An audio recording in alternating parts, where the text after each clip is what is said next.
It's Wednesday. That makes me think of Complicated Knots. It's her channel.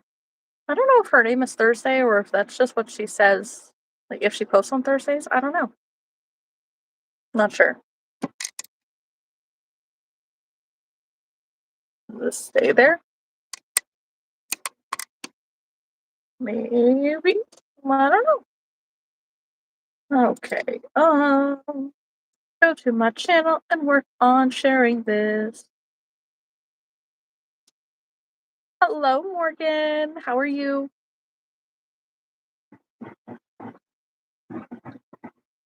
I'm good. I grabbed some food. I have my water. I got my nails did yesterday.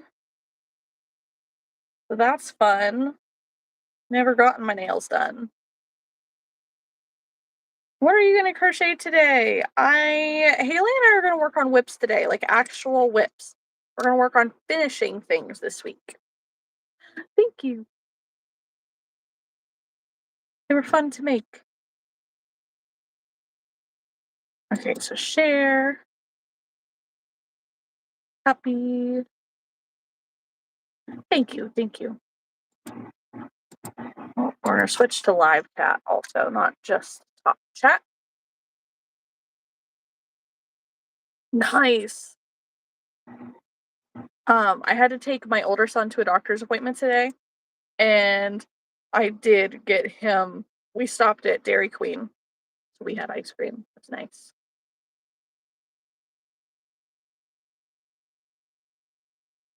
Thanks, everyone.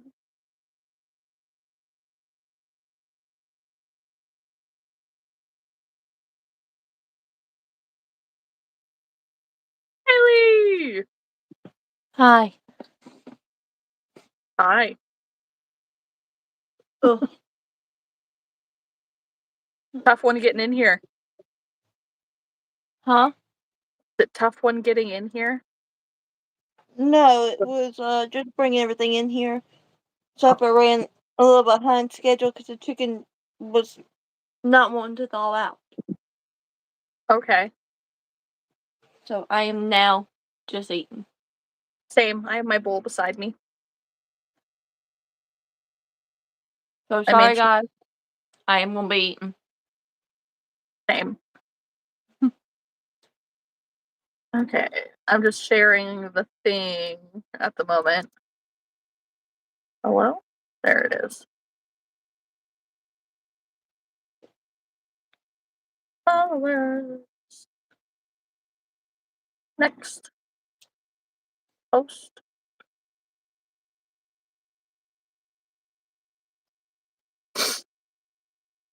You got your whips to work on? I have a whole tower of whips to work on. Right there. Just out of frame. And a nice little stack. And I brought everything I was working on in here. That was what was taking me so long. It was I was bringing everything in here. Because I was sitting in there, so. Be lucky for me, my stuff is already here. Already in this room. Well, I was working on whips earlier. Mm-hmm. Because I really just didn't feel like making anything new. I did make one thing, but I just didn't feel like making anything at the moment. Because I was waiting for when we got on live to at least do a few whips.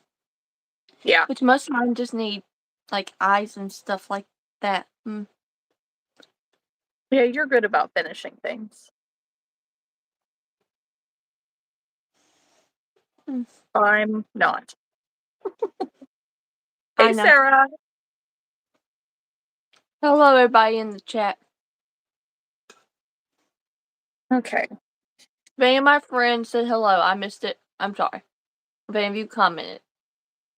I don't know if Bria or anybody else is in here, so. Not yet.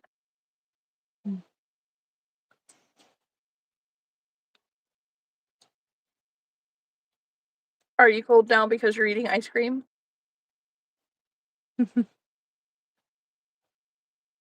What are you eating? Goulash. with cottage cheese. Ew. I'm sorry. I'm just glad I can't smell it. Doesn't smell like much. Yeah, but everything's worse because of this. Mm-hmm. Being pregnant has that to do with you. Thank you, Sarah. Thank you.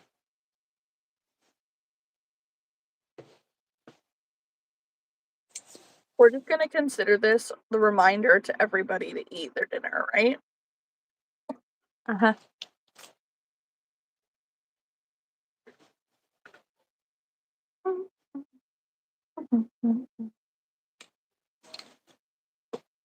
I had Oh, the and best. drink your water. I have my water. I have mine. I refilled it. And I had the best nap. It was the best. I figured you did. Mm-hmm. And I figured with you getting up early, you were going to need a nap. Yeah. I had Chick-fil-A for breakfast. Nice. Yeah, my mother-in-law took me so I could drop my truck off. So I have her car in case if I need to go anywhere the next couple of days. So, Nice. yeah.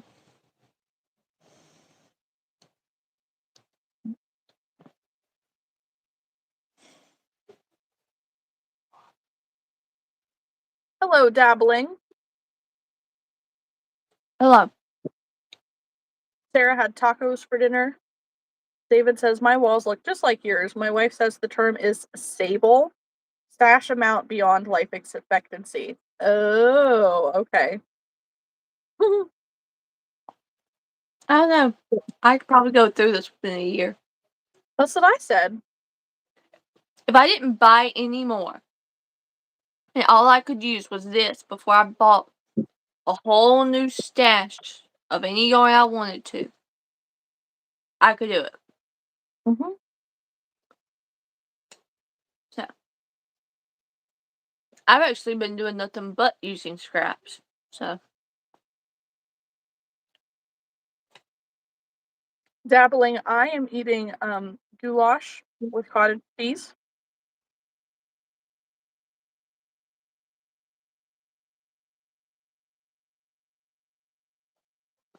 I have chicken and rice running.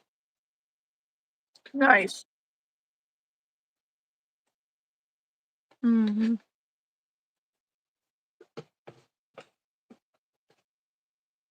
Yeah, because the truck's in the shop, that means I haven't been able to go to the grocery store yet. Yeah.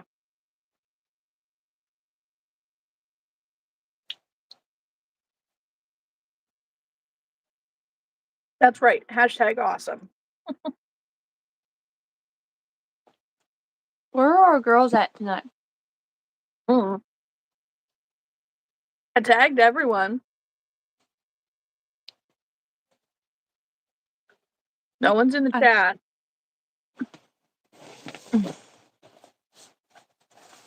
Thank you, Dabbling. It said hashtag subscribed. Morgan, I'm sorry to hear that you finished your ice cream. That made me sad earlier too. David says, what time zone are you in? It's 5:18 there. It's 8:19 here.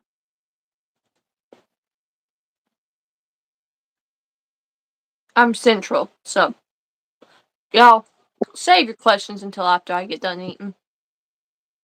I'm not in the mood for questions right this minute. That's why I'm like, where are the girls at? I need them to have the conversation going in the chat. Mm-hmm. While I scarf down this food. Mm-hmm.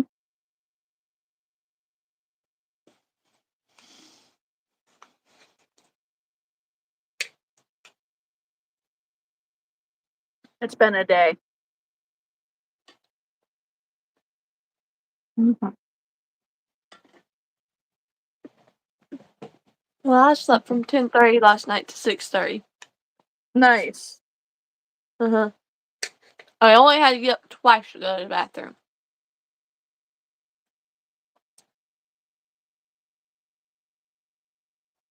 Yes, David. I got flavored water, but I do have water.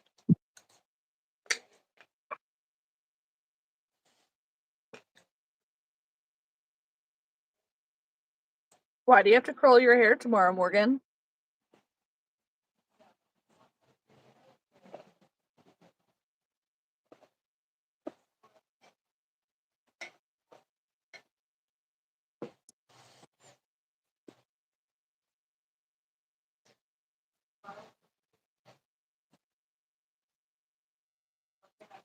Stevie, I don't know who you're talking about or what you're talking about.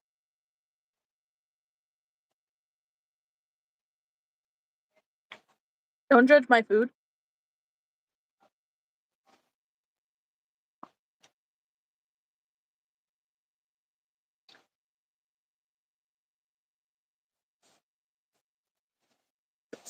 Graduation That's photo. important.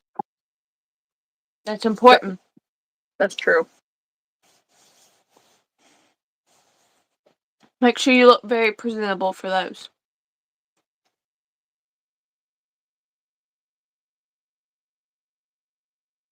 Both dabbling. I have a lot of cats and I make things with yarn. I have one cat and one very, very hyperactive dog that makes up for like 10 of them. She slept all day. Ooh, you have a dark green dress. Ooh, that's pretty.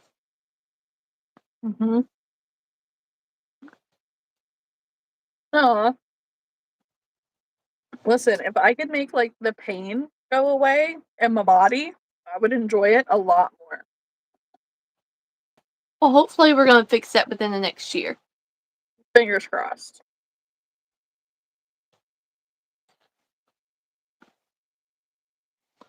When do they want you to start that diet? Soon. Okay. Whenever I'm willing to start it. We haven't ordered groceries or anything yet, though. So realistically, you really don't need to start the real diet until after you come down here for the shower, right? Probably? I don't know. I would start cutting out some of the, I would cut out one thing that they told you to cut out. Whatever that one thing is. Well. I really, for you, I really just cut back on the pasta. You could cut back on that. I think you would see a difference, and then your body get used to it because that's gonna be hard for you. Y'all, this girl eats ramen noodles like there ain't nobody's business.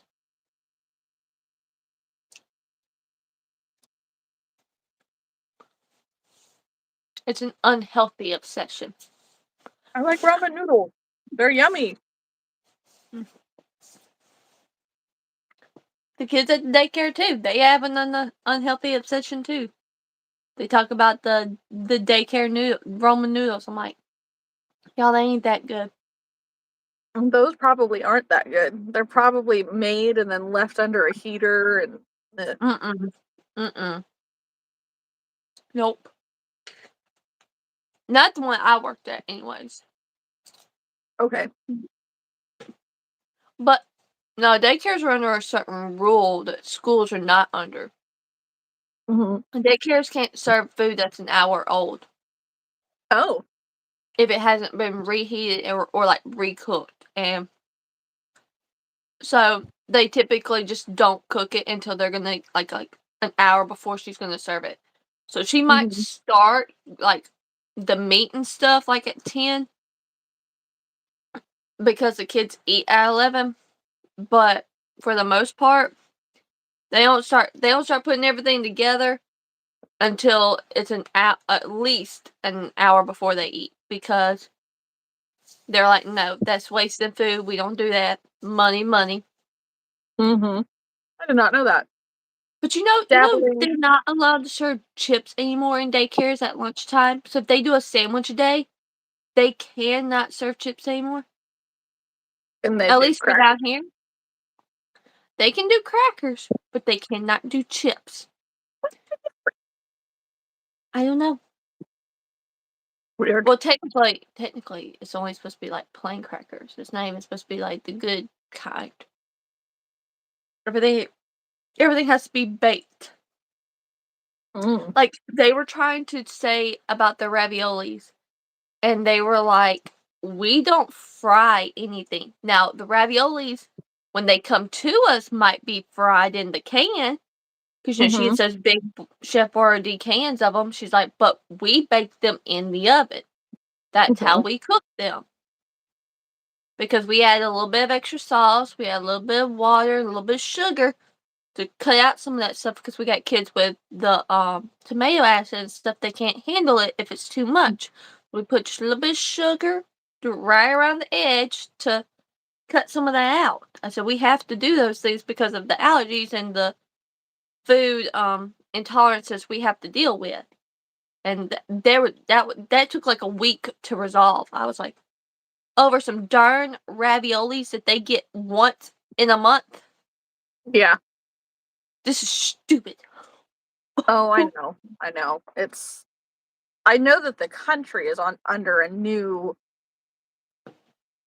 like, food pyramid or like eating system or whatever you want to call it, but like every school in the country has to serve healthy meals now. And like, which I get, but when kids' lunches are consisting of like a few veggies, like, 3 carrot sticks, like 4 crackers, maybe a piece of wheat toast. Like, I know that that's an exaggeration, but like, you get a lot of people taking pictures of their food, and it's like, that is not a lunch. Like, what is this? It's just yuck. Well, they are now going to be allowed to fry French fries again. They can't add salt, but they're going to be allowed to fry them again. So the kids are really excited about that. Yeah. That's one of the things Trump is putting into place. You know, he's like, we got to cut some of the unhealthiness out. He says, but have you ever ate a baked French fry? Them things don't taste good. And he says, I have. I don't remember what article I read, but someone quoted, French fries are fries. It's got the word fry in it. They meant to be fried. Now, you don't want to put salt on them. Okay, well, that's one thing. I mean, we can cut that out. Because they're not putting salt on it anyways right now. While they're baking them. So, like, what's wrong with frying them versus that? Because technically, everything they get is prepackaged anyways. So, how healthy is that? That's And true. I've seen the fruit. That fruit is low grade. It ain't good grade. It's low grade. They're like big old cans of fruit. But yeah, Trump did a survey apparently, and there's all this food stuff going on down here in the South because they're wasting so much food. And it wasn't like that before Obama. And so now they're trying to stop wasting so much food. Because then the schools will be able to, get better food if they can make it worth it. They can spend their money more wisely. Yeah. Get the things the kids are actually going to eat. They just have to have a 2-week period, so they can't have the same thing twice in 2 weeks. I did not realize that. Yeah, that's our rule here. Like, so they'll have pizza one Friday, burgers the other Friday. Pizza Friday, burgers the Friday. Yeah, they can't have pizza back to back. Interesting.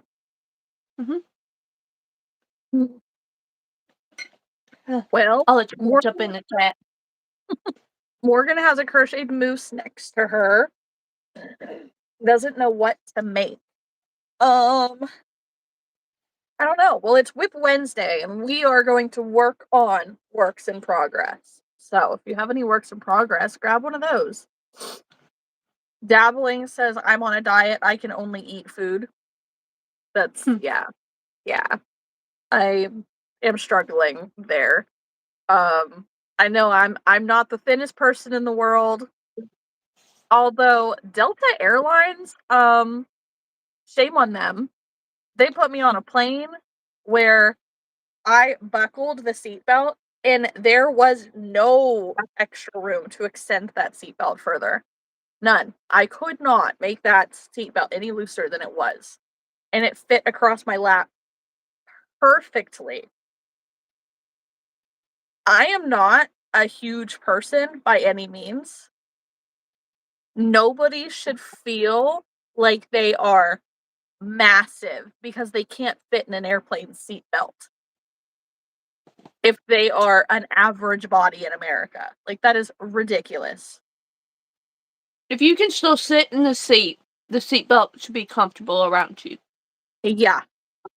Yeah, it was ridiculous. I was so upset. The lady who sat down beside me, she was a little bit taller than me. She had to have a seatbelt extender. But realistically, she wasn't much bigger than I am.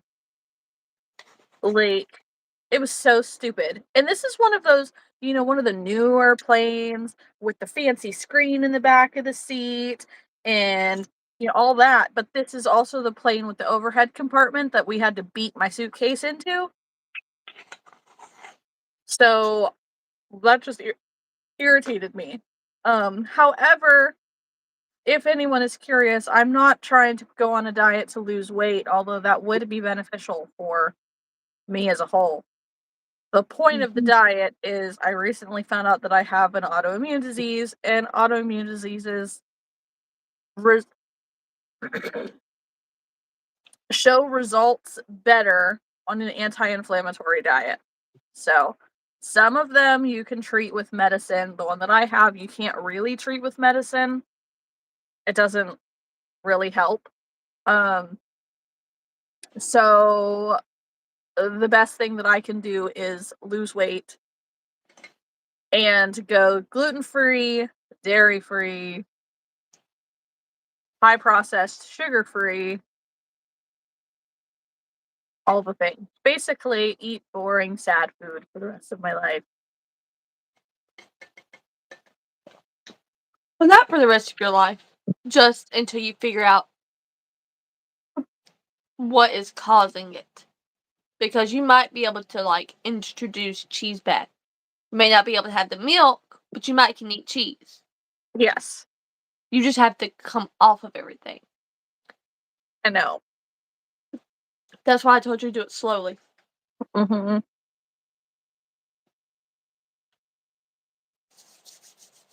Either way. That explains that a little bit. Hi, Angel.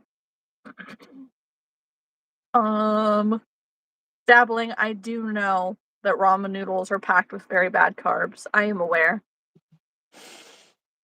It's a sad thing. Twan wants my number. Should he email me? I probably won't give you my number. I don't put my phone number on any of my contact information. Ever. So, you can email me if you want to. I may or may not respond, depending on what it's about. What's up, Scuba Steve? Thank you. I love my glasses too. Morgan doesn't know if she wants to crochet a stuffed animal or accessories. Also, at my school, they give us vegetables and all the kids just throw them out. We know. We did too.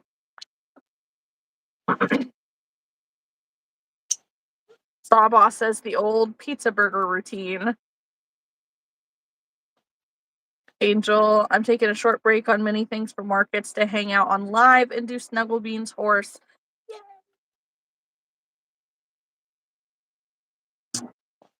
Thank you for checking out the channel, Dabbling. Yes, we do lots of crochet things. Realistically, both of us focus in crochet toys. But come like winter time, I do a lot of hats and ear warmers and fingerless gloves, and in the summertime, I'll do bags or crop tops and stuff like that as well. I'm slowly getting into the crop tops. It'll be but there's only one pattern I've actually tried, and it's cats. So Morgan says we always do pizza on Friday, but it's different types every week, like French bread and normal. Interesting. Hey, Kathy. hey. Sawboss says the airplane seats have been shrinking for decades. This is true. My issue, though, the seat itself was not small. It was, but no smaller than a normal airplane seat. My problem with it is that the seat belt. In the last couple years, I have been on 8 or 10 planes, and I have never in my life sat on a seat belt or sat on an airplane seat and the seat belt barely reaches the buckle. Like, that's just ridiculous. Angel said, that's crazy, Cat. It should be adjustable regardless. I do not like it too tight for me. Yeah, I could have chose to ask for a seatbelt extender. I didn't. I didn't feel like I needed to. I thought that was ridiculous. It wasn't too tight. It was just more irritating that I couldn't have loosened it up if I wanted to. Yeah. Morgan's gonna or may work on her bandana whip. Angel says once you figure out what works for you, then you're all good. That's fair. The problem is that more than likely it's all the things that I love to eat and drink that are causing the problems. So, yeah. Morgan says my cat walked in my room and looked at me funny, so I looked at her funny. That is funny. I do that all the time. Angel says I have 3 big dogs, and when one of them looks at me like I'm dumb, and I look back like, what, bro?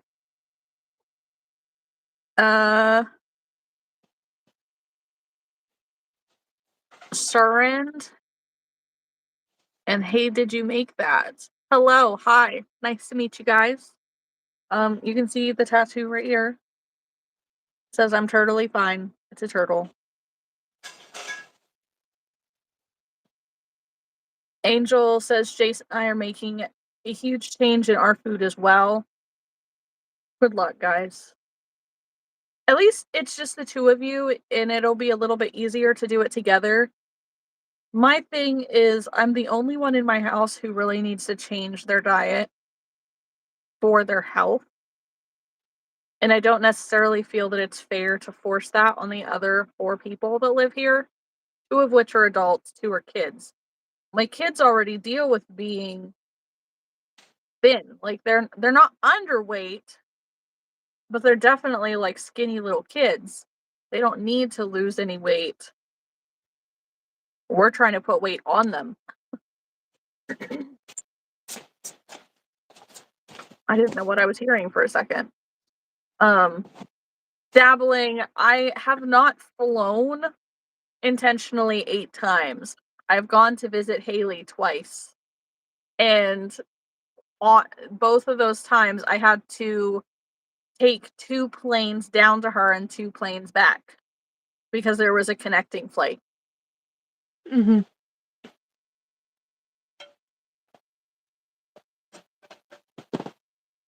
You may have to invest on a business private jet. Wouldn't that be cool? Yeah. Not property, steam, people, open. I don't know what that's supposed to mean.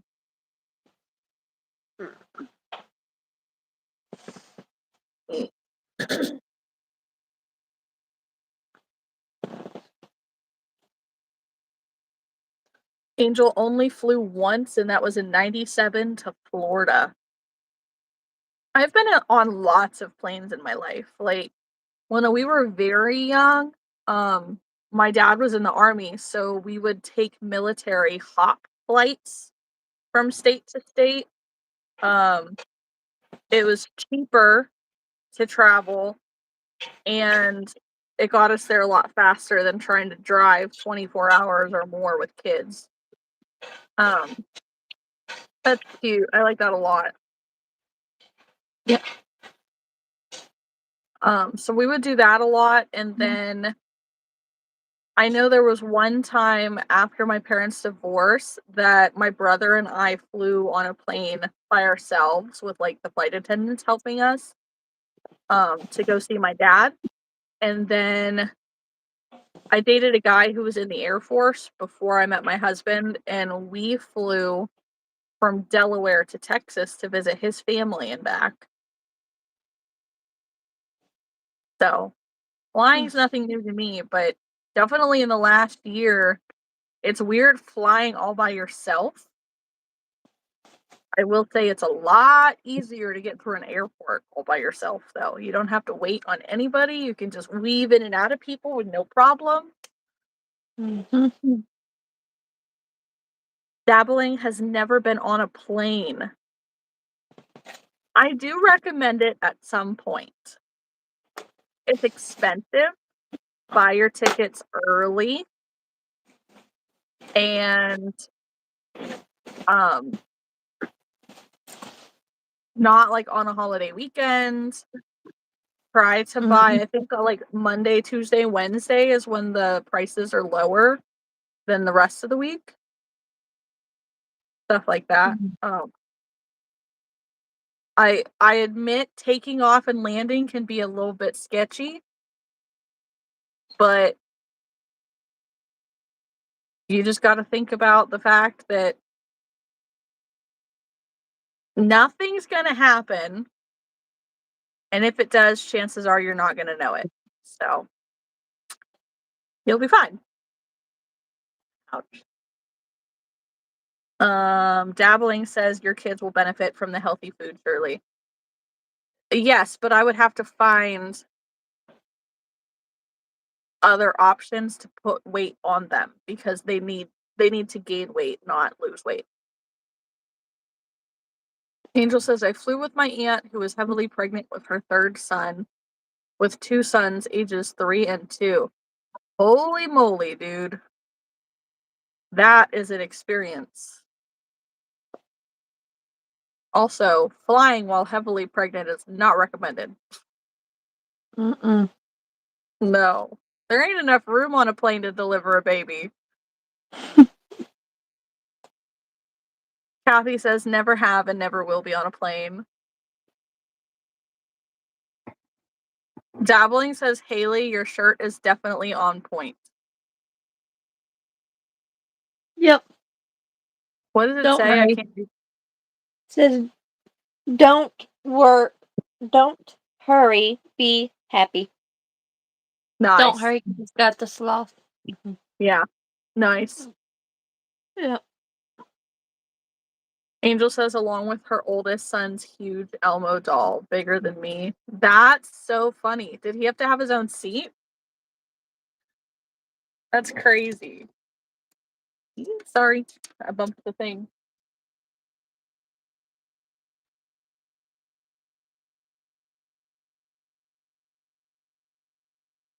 All right, let's get organized, guys. Let's do this. I don't know what to do with my scrap balls. Hopefully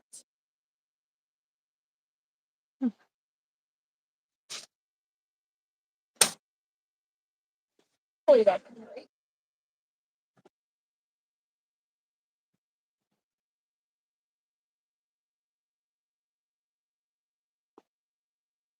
Not ready to put this thing away again. It's in my way.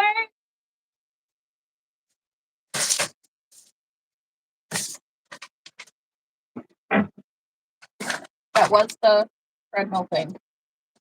Okay.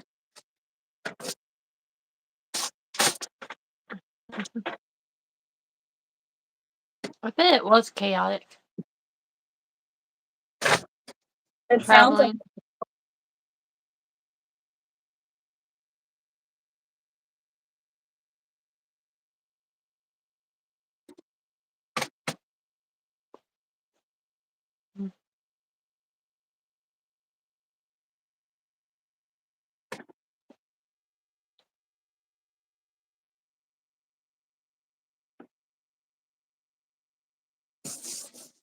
I wonder how this meeting's going. too. Huh? Said me too. I also wonder.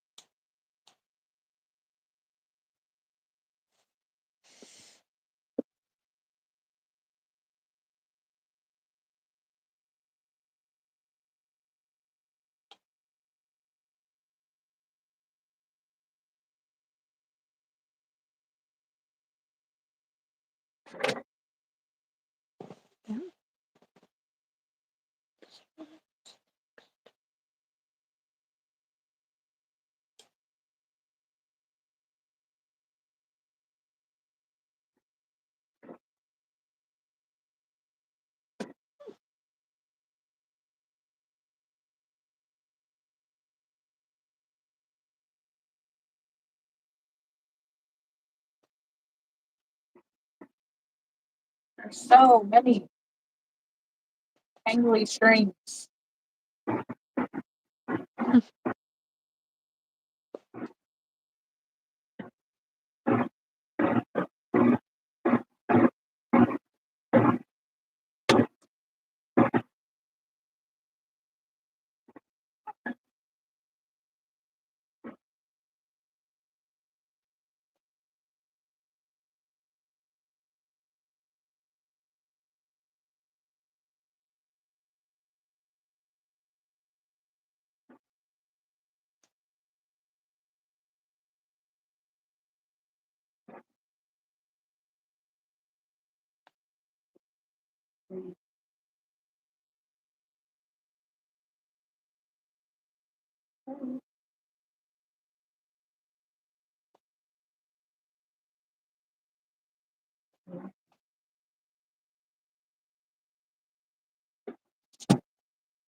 Bye, Dabbling. Bye.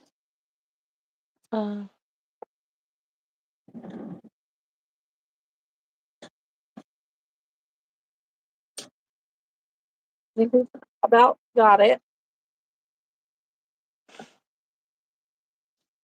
I am gonna finish this spider before anything else. Bunny, you gotta quit. I was wondering if that was a cat behind you. Yes. I couldn't really tell. I couldn't tell if it was a cat or a kid's head. It's the cat. $5 a bag. Oh, what are we talking about?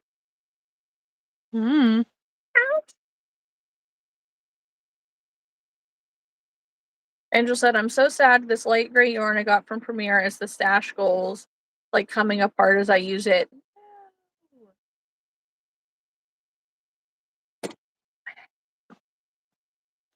Yeah, they use the stash goals to really get rid of like their older, like rougher, like skeins and stuff.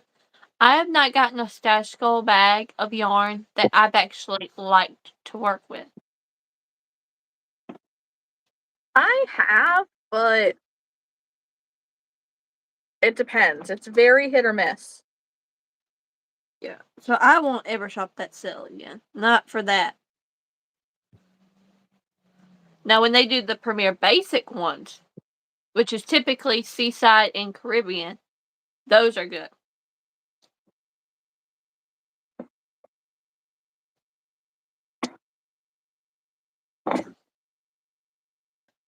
But I'm still working through. I'm still working through that yarn. Yeah, I still haven't used all of mine either.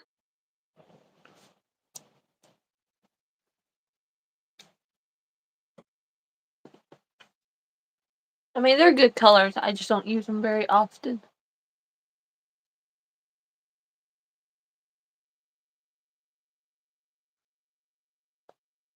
Bonnie, you gotta go.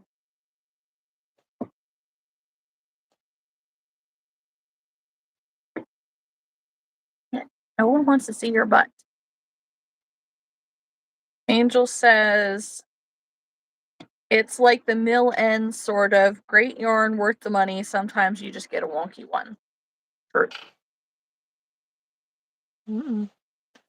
Nope. I'll wait until they run the regular stuff on sale. Right. Which I don't know if anybody saw that Premier Yarns are 40% off right now.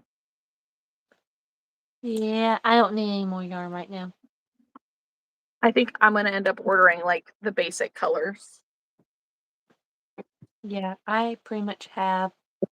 Well, I say that I might have to order more brown now. I think I'm on my last 2 skeins of the caramel. Not me. I stocked up. But I know you have 10 skeins of it, so. That's right. When I was on there earlier though, they did not have any caramel in stock. Oh, it's cute. Yep. I like it. No, bunny. Yep. Earlier, I finished all 5 of these guys, stuffing and putting the beaks on them. Good job. So all of those are done. I stuffed and sewn 2 kitties. Okay. This one looks real grumpy It kind of does. compared to this one. This one don't look as grumpy as this one does. But yeah. But that's okay. I have 2 more kitties. I finished 1, 2. Where'd it go? Where are my other ones? 2. Where'd they go?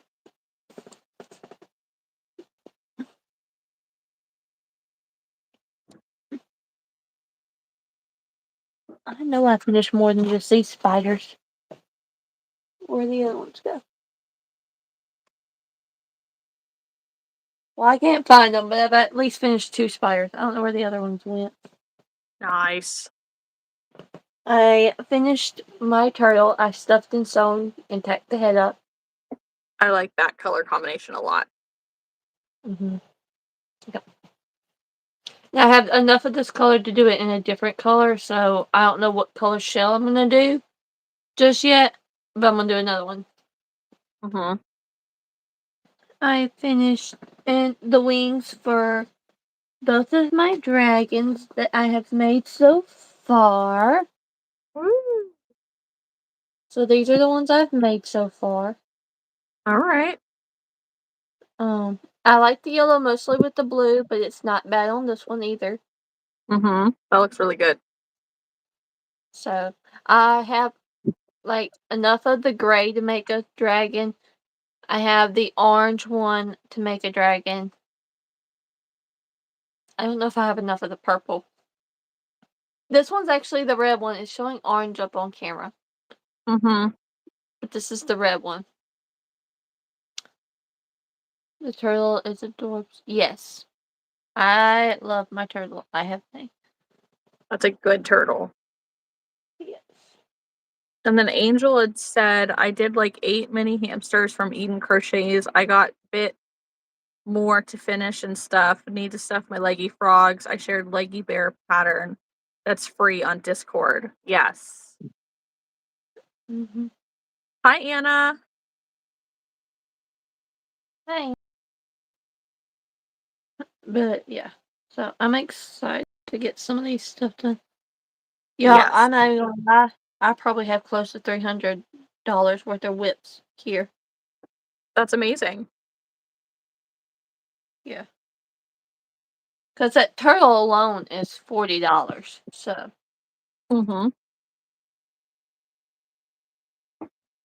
And don't come at me for my pricing. All y'all that say that's probably too high or too low, keep your comments to yourself. My brain says, yeah, I'm the only one allowed to say anything. I'm like, no, Haley's gonna punch me. She's in a fighting mood. You almost got it Monday night? Yeah. I was just teasing. Y'all, she was messing with pregnant Haley and I was just playing. I know, but do you realize, like, you should have read the room? The hormones were not playing. That's what the problem was. Right? Hey, The hormones. I'm just glad that it was after I left and not while I was there.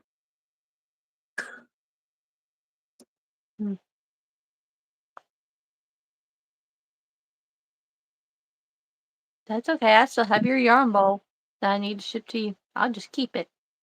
Oh, no. The I pink saw it up bow on one. that shelf.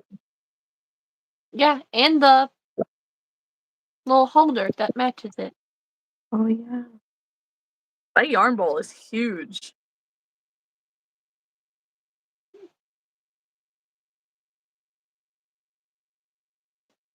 Yes, it is. Yeah, it was one of the last few things I ordered from Brittany. Mm-hmm. So.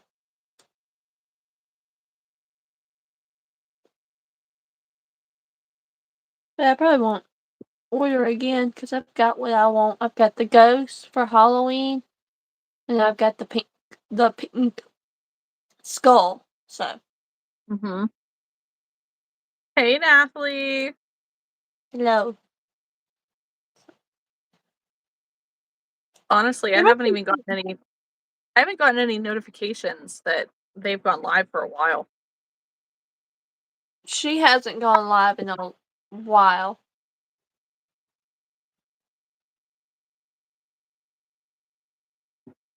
But,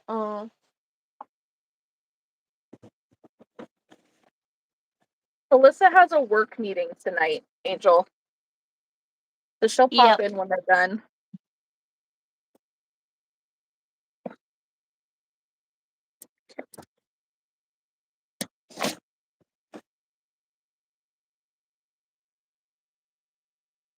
Honey, come on. I kid you not, she slept right on my feet the entire time I was napping. Like, dude, do you mind? Trying something new with the eye. I think I like that. Yeah, I do. Ow, I do too.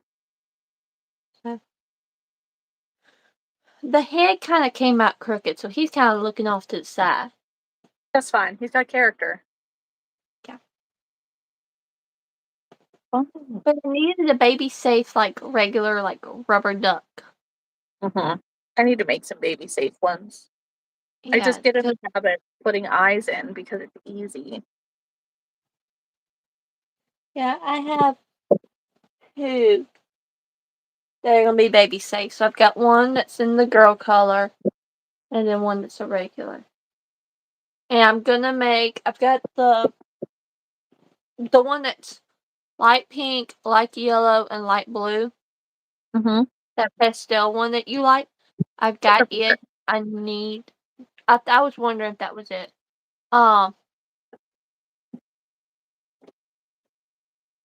That I need to make ducks with, because the last time I made ducks, I sold those first before I sold the yellow one. So I don't know if this color's gonna sell. I think it will. I mean, all my other ones did. So, It's cute. but we'll see.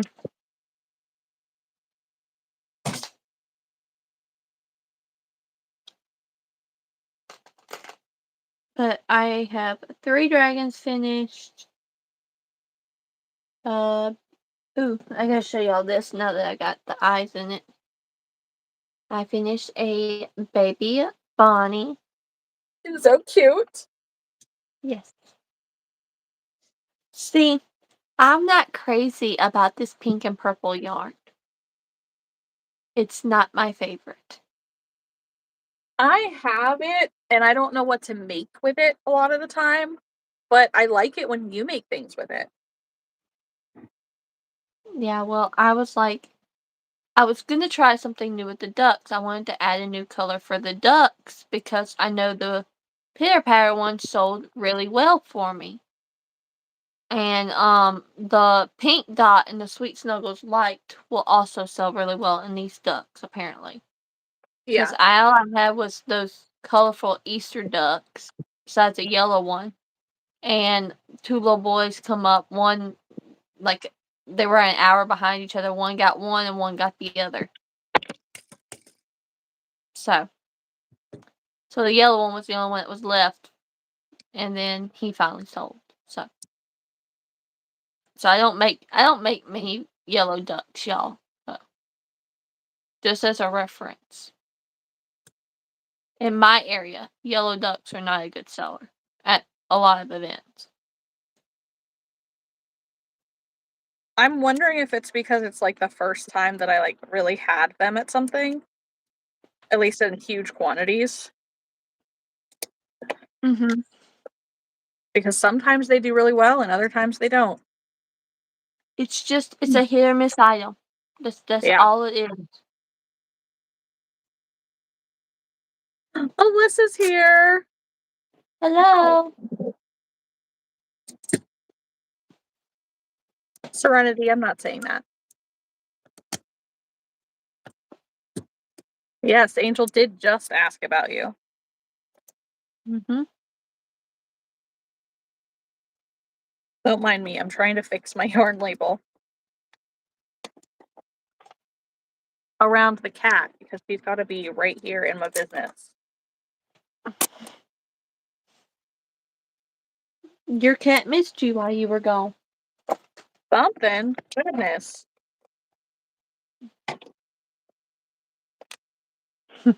Work meetings are always longer than they need to be. Let's be That's realistic. true.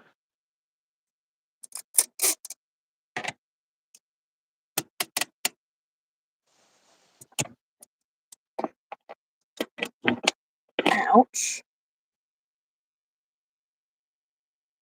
Now, will it stay there? I don't know. Okay, don't go hurting yourself.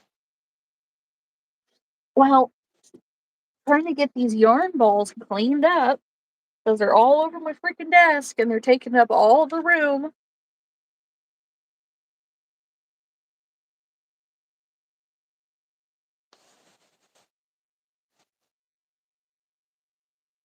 I mean, granted, I didn't get up and clean until this morning, but I also did you watch that video I sent you No, on Facebook?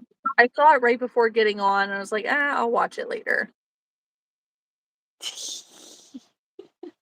You'll need to go watch it. Tells me it's a good one. Oh, it is because it's a one about friends. You get the early bird, and then the one that's like no. Uh-huh. You'll just have to go watch it.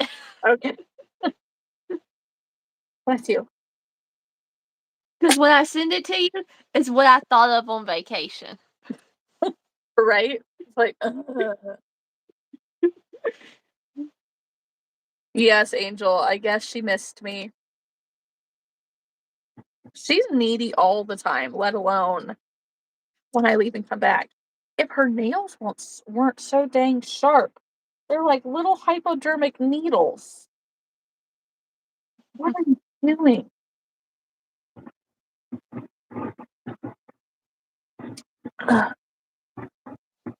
Whatever she wants to. Are you good? No. No, I want to be right here. Yeah, she wants to be on my lap and just poke, poke, poke, poke, poke, poke, poke.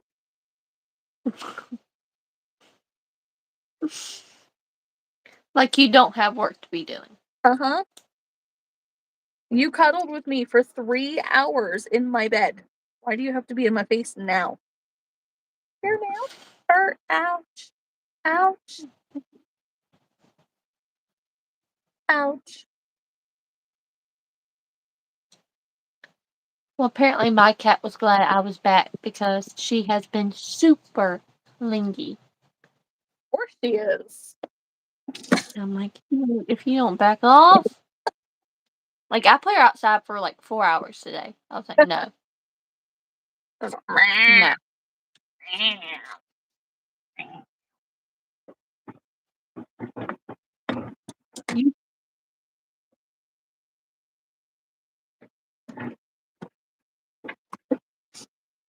You started to cut out there. Was she showing up? Not yet. She comes in here, I'm getting you. Can be on like Donkey Kong. What are you gonna do, Bunny? You can't be in my lap now.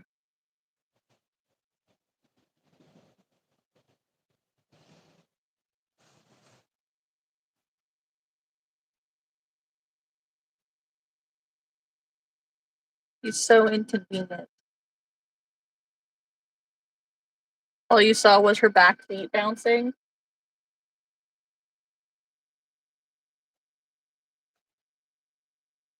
She's mad at me right now. She's pouting.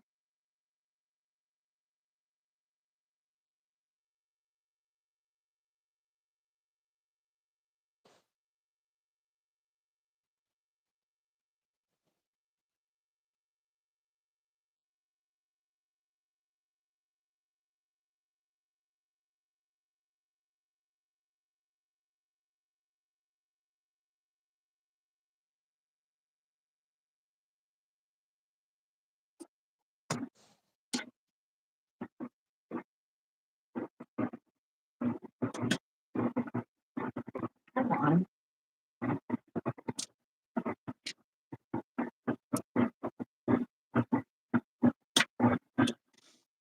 That is a lot of noise. Huh? That is a lot of noise coming out of your microphone right now. I'm sorry.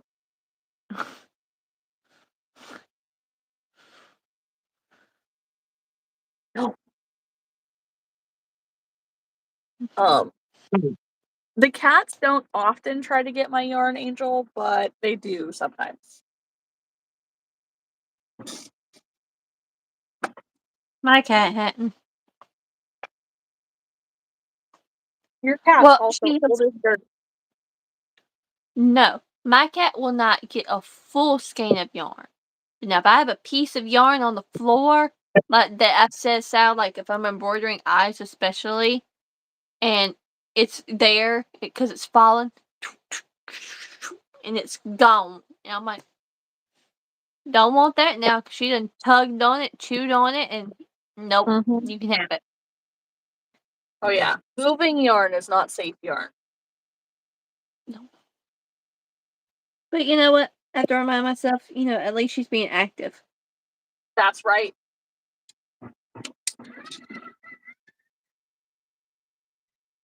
She could probably use some activity. Not that I could talk, but She can get the zoomies now. Don't let that old age fool you.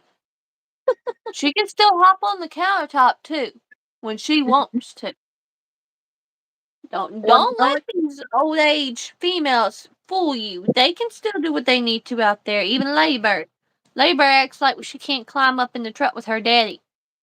I done told her, I said, you too big for me to pick up. You better load up. I refuse. Well, and now that you're forcing the cat to jump on the counter by herself, you're gonna get to practice it. I know she almost tripped me today when I was trying to feed her.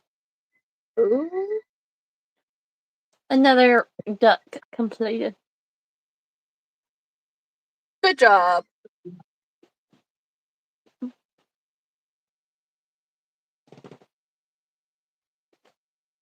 Now time to do the big one. So, for size comparison, here's the keychain version. Here's the big version. That's not much of a keychain version. That's one heck of a keychain. I don't make it for a keychain. What are you doing? This cat's getting into stuff. Yeah, but I like the regular duck a lot more than I do this version. Yeah, proportions are better. It's the head for me. No, I'm gonna have to figure out something because I like the body to the bottom of it. The head's just what's throwing me off. Mm-hmm. Bunny's over here trying to play with stuff. Just trying to bat stuff around on my desk. Can I have this, please? She said no. I'm She gonna said take mine. it.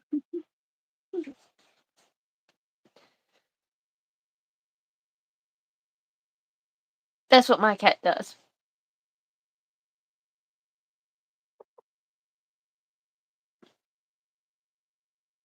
Oh, the kitty. Mm. What are you gonna do with it?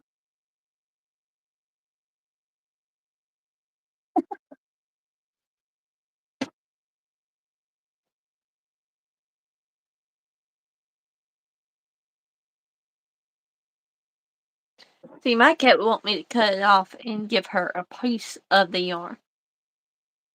If I'm not moving it, she doesn't want it. Yes, Jonathan. I don't even have to move mine. Mine can be laying on the floor, not moving at all, and we'll grab it and just start batting it around.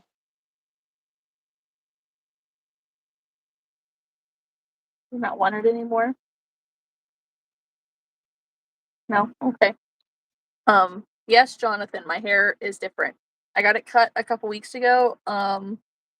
But every time I wash it, it looks a little different.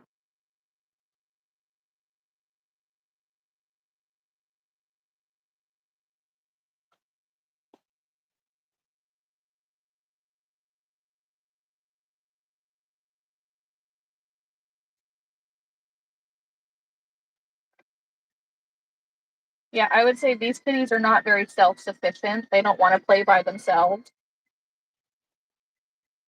They need lead and playtime. Mine don't. Which I'm thankful for. Yeah. That's why I'm dreading when something happens to Ladybird and we get a dog that has to be taught how to play. Mm-hmm. I don't want to deal with that. But Alyssa knowing says Cody, we'll have to have a exactly a dog. month. Sorry, what?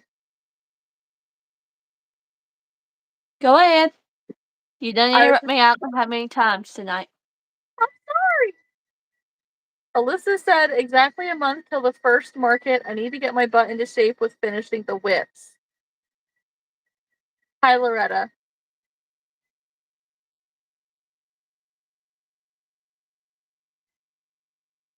I'm finishing whips right now. But no, I was saying Cody will always have to have a dog, so we will have to have another one at some point.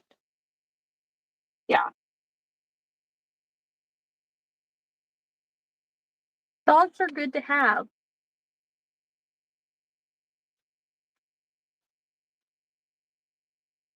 And they're good to grow up with kids. It's hard to introduce a toddler or like a 5-year-old even to a dog and expect it to go well. Well, we won't be able to get one except on a summer vacation because like the dog's gonna have to be potty trained. So like unless you're gonna take time off to potty train the dog, you have to wait until I'm off. That's why I don't get puppies. Oh, he'll probably get a puppy. I love the energy that puppies have, but I don't have the motivation to train myself to do new things, let alone dogs.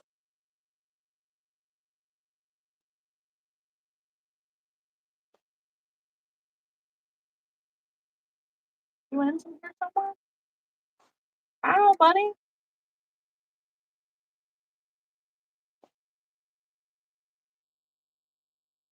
Hello, Burrito. Get down. Yes. Hi, Burrito. Thank you, Angel. Yes, Haley's working on ducks and I'm winding some yarn. I can't think. And granted, I'm probably good now, but now that I've started, there are just a few that I need to wind, to be able to use better. But I have nowhere to put my things once I finish them. Need a workspace.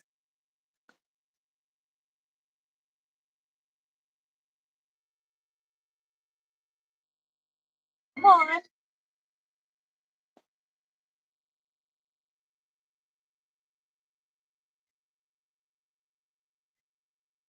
I wish this thing wasn't as noisy as it is, but it does make a lot of noise. Yeah, yours makes a lot of noise. Uh-huh. I don't know if mine does it, but I guess I've never been on live when I'm using mine either. Because it's cutting out a lot of noise for you using that thing. I'm so sorry. Because, I feel like you're not hearing me and you're like, wait, what? Wait, what? Stop whining yarn. I didn't get on here to talk to you to repeat myself 20 million times. I'm sorry, I don't.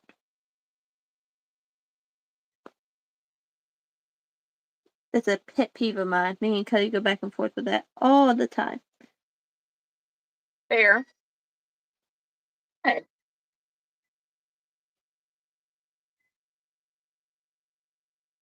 Angel says, on Saturday, Jason and I went to Home Depot to pick up our chainsaw order we placed online. I found a white and green spider plant and grabbed it. Nice. I'm glad all y'all have green thumbs.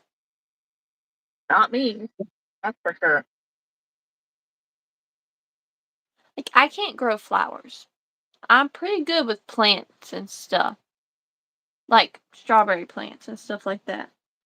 But that's always because I've always had a garden to help tend to. Not being stupid.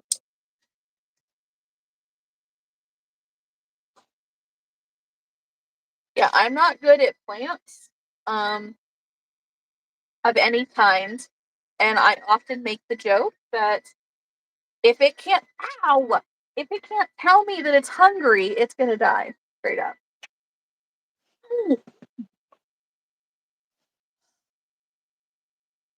Of course, she's right here in the middle of all this. And as I'm trying to pull it out, oh snot, she snagged my thumb. Get out of here. Get your claws out of here. Go. Let me get rid of this skein, please.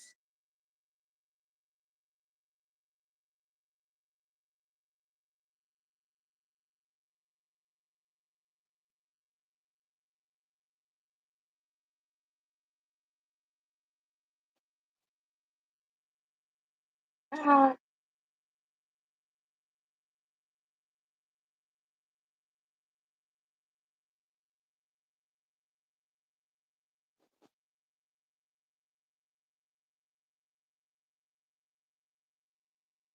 Hi, Morgan.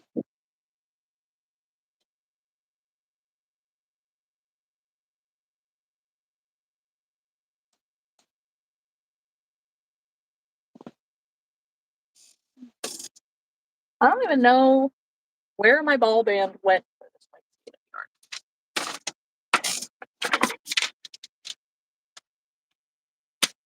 yarn.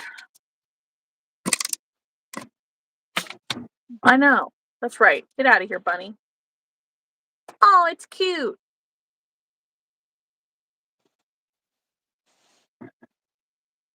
Yeah, that's a whip that's been sitting I don't know how long.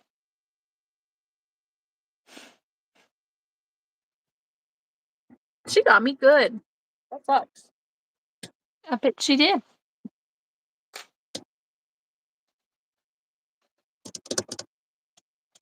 Okay.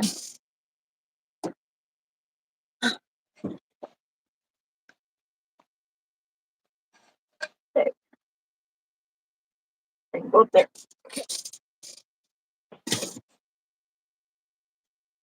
Oh. Bye, Morgan.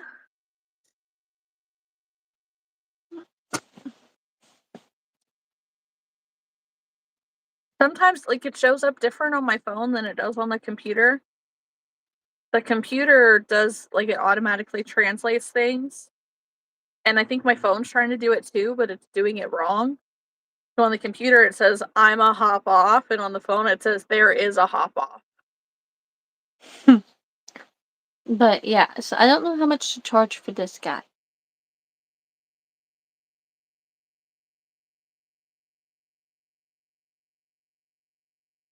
I would like to get 50 for it. That's what I'm thinking. I just don't know. Because, I mean, it was a lot of pieces. Like, I had to make the ears separate, the head separate, the tail, the arms, and this. And I had to sew the tail to the body. Because I didn't realize it wasn't crocheted in until at the end. And I was like, Yeah. if you can crochet the arms and the legs in, why can you not crochet this tail in? Exactly. The ears were not crocheted in, so now I've got it about what round. So if I do it again, I know what round to put them in. Yeah. Uh-huh. Yeah, that's where my mind is at. That's why I was trying to, like, kind of measure it against Haley's face to see how That's why long I it had is. it. That's why I did it like this. I'm like, like time-wise, it took me a good hour and a half to put to make it and put everything together. Mhm. I think it's probably a good 60. 'Cause, I mean, the dinosaur that I made the other day, in the chat or in the cafe, I charged 60 for that the last time I made it, and it sold almost right away. So, if they're about the same size-ish, you know? Well, the reason why I say that is because here's this, but here's baby Bonnie. Mhm. Baby Bonnie was a lot less. It was less work. It was easier to do than this because this I had to do this stuff with. And Baby Yeah. Bonnie, I'm charging 44. So, Yeah. And baby Bonnie doesn't take any stuffing in the body. mm-mm. So, I think you're right on par. I think 60 is good. Or, like, 55 or 60, whichever. Hey, Yeah, buddy. I'm gonna put 60 on it and then see what the thing is. I love you. Good night. Rowan fell asleep on the couch. Chris just made him wake up to come up to his bed because Archer's going to bed. And he's like, you can tell he is not in this planet right now. Mhm. But it makes me feel good that even though he's like off in La La Land so tired, he still comes in to give me a hug. Yeah. It's at the top of his priority list. Mhm. Angel said, I agree. If I just sew majority of it, that takes a bit more time than crocheting it in. I charge a bit more. Yeah. Well, it's not even just sewing it in versus crocheting it. It's more about how much time did it just take to do. Because even if you crochet things in, that can still take a while because you got to make everything. Mm-hmm. That's why I tell people, like, they say, it's better to crochet things in. I'm like, well, it is for you guys, but it doesn't really save me any time. Yeah. Not when it's If just ears, arms, stuff like that. Yeah. Now, if the pattern tells you exactly where to crochet it in and everything lines up well, then it is easier that way. But if you're like me and like, no, I will not sew it in, I'm going to figure out how to crochet it in and make it way harder. Yeah, that's not any easier. No. Yes, Angel, yes. Alyssa says, "It's like the peacock pattern I'm doing. It says to crochet in the wings and sew the beak on. I'm on it for baubles instead, as that's what they look like." There you go. Mhm. Yeah, and there's so many crochet bird patterns that use bobble stitches for wings. Mhm.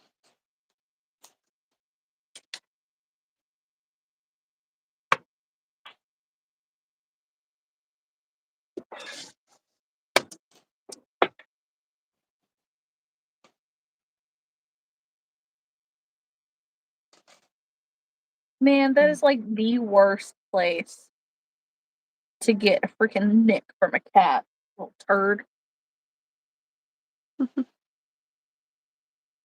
Wouldn't have been as bad, but I wasn't looking. I wasn't expecting her to reach up and try to snatch it from me.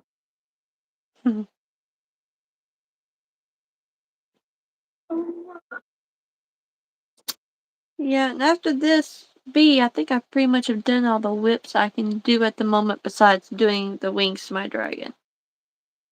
That's still a whip.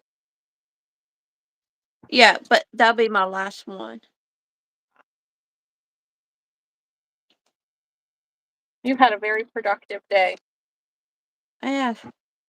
Shoot, we got the house sprayed. I put together the baby's bouncy seat, and I did record it. So that's gonna be a very long video. Because I talk about the room and show y'all what was left of it. And then, like, I go into detail about it.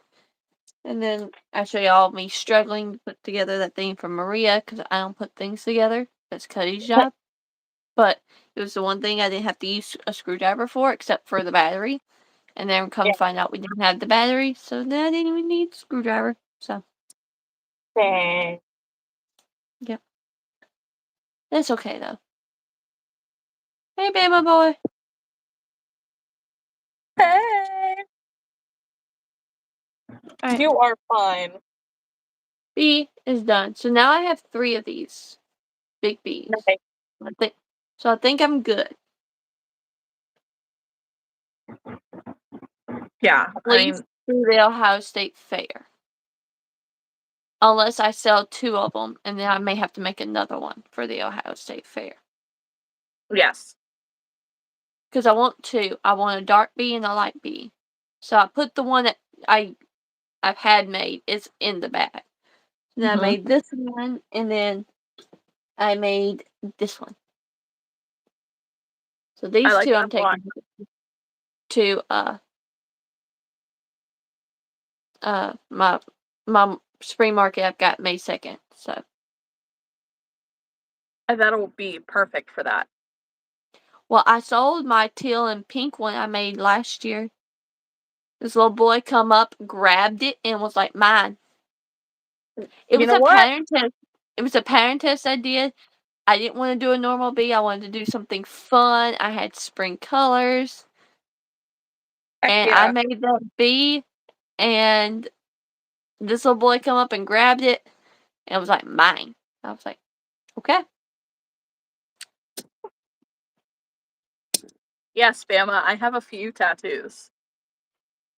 I'm thinking I had this one at 18, but I think I'm gonna bump it up to 20 and see what it does. Now, when you get the other ones for the Ohio State Fair, price it what you want. But these I'm at least gonna charge 24. I charged 18 last year just because it was odd. It was a pattern test. There were a few mistakes in there that I could see, like with the wings, Uh-huh. starting them on. So like it wasn't worth full value. But these I want to try at 20, and then if they fly, then charging 25, like I think that their worth will be great. But I want to see where does the price range. Yeah. I know Because I'm doing Leslie 20 had and then sorry. 22 and then doing 25. Because I bump it up a couple of dollars each time. Because wherever they still sell, but they're moving, that's where I want them. Mhm. Because these don't take me but like 30 minutes to make. If I can sit Nice. down and do them, yeah. and then an extra 2 minutes to sew the wings on. Because I didn't even do the antennas. Like, I didn't do the antennas for these. Because the antennas, like, I feel like cover up the eye. And I'm like, I want to see the eye. Well, I think they're super cute. I know Leslie's bees that she had, they're a little different, but they're about the same size. I think we had 25 on them, and I think she had 3 of them, and we sold all 3. Mm-hmm. So, yeah. I think you're right on par there. This is the first market I'm taking regular color bees in this size, too. Mm-hmm. You know, last year's didn't really count. It wasn't like a normal bee or anything. So I've only taken the bee to 1. Let's see. Ha ha ha, Bama boy. That was a bad dad joke. To be fair, you said it, and in my mind, I was laughing too. Yeah, but we always say that. We always think things are going to fly off the shelf, so. Yeah. So it's not just a bee. I want to say that this is Lena and not Bruce. I feel like this is a shared account.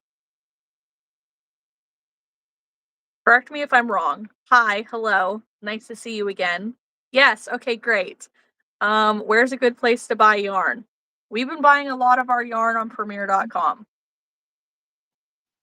Burnout Blanket is if you can't find what you're looking for and for a good price, Premier Basic Chenille. Okay, that makes a lot of sense. Oh, ahaha, Bruce Lee. Nah, haha. Okay, that's funny. Yeah, so Burnout Blanket is equivalent just about to Premier Basic Chenille, and Sweet Snuggles Light, Chenille Home Slim, all that is about equivalent to Parfait Flesh. Yep.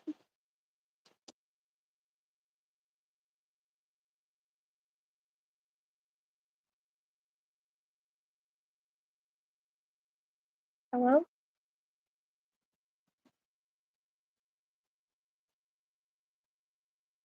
Oh, okay. Where did that go? Oh, man. Also, thank you, Bama. I like my hair when it's doing this. It has a weird spot that it's kind of being strange, but whatever. I slept on it. But yeah. Alright, I'm gonna go refill my cup. I'll be back. Alrighty. No, yarn is yarn, but there are very specific types of yarn. Like, this yarn is different from this yarn texturally, which is different from this yarn, which is different from. Come on, get up there. When I came out. This yarn. As long as you sprayed it, you can go in that bathroom. Alyssa says, on a couch with yarn beside me, and I just don't feel like crocheting this migraine. I swear, gotta love that time of the month. Ugh, I'm so sorry, Alyssa. Lena says, I also have a blanket my mom made for me before she passed. Such a great gift to snuggle with. Yes, it is. Angel says, I'm trying to grow out my undercut, and it is the worst stage right now where I cannot pull it up, and if I wake up in the AM, it is like haywire. Yeah, I did not. I liked an undercut in the summertime, but I did not like an undercut for all the time. It's terrible. The grow out process sucks. Yes, thank you, Bama. Please remember to be respectful in the chat. Remember to like and subscribe and share the channel. Thank you. Yes, yes, yes. Don't forget to like the live, guys. And Haley's channel, too.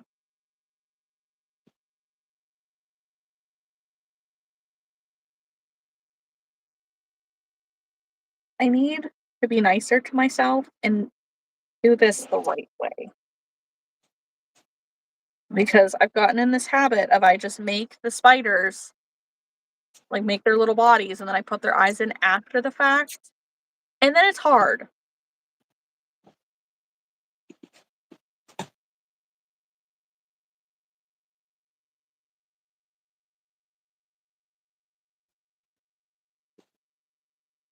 I tried asking Chris, Haley, if, I tried asking Chris if I've been snoring, and he's like, "I don't know. But once I hit the pillow, I'm dead." I'm like, "Oh, okay." Like, because apparently I was snoring like a damn freight train. You said it, not me. I Listen, I knew what you meant when you were saying it. You were trying to be nice. You take the niceness when you can get it. I'm trying to figure out what I want to do next. Fair. I mean, I could have been ugly, but I didn't think you really wanted that.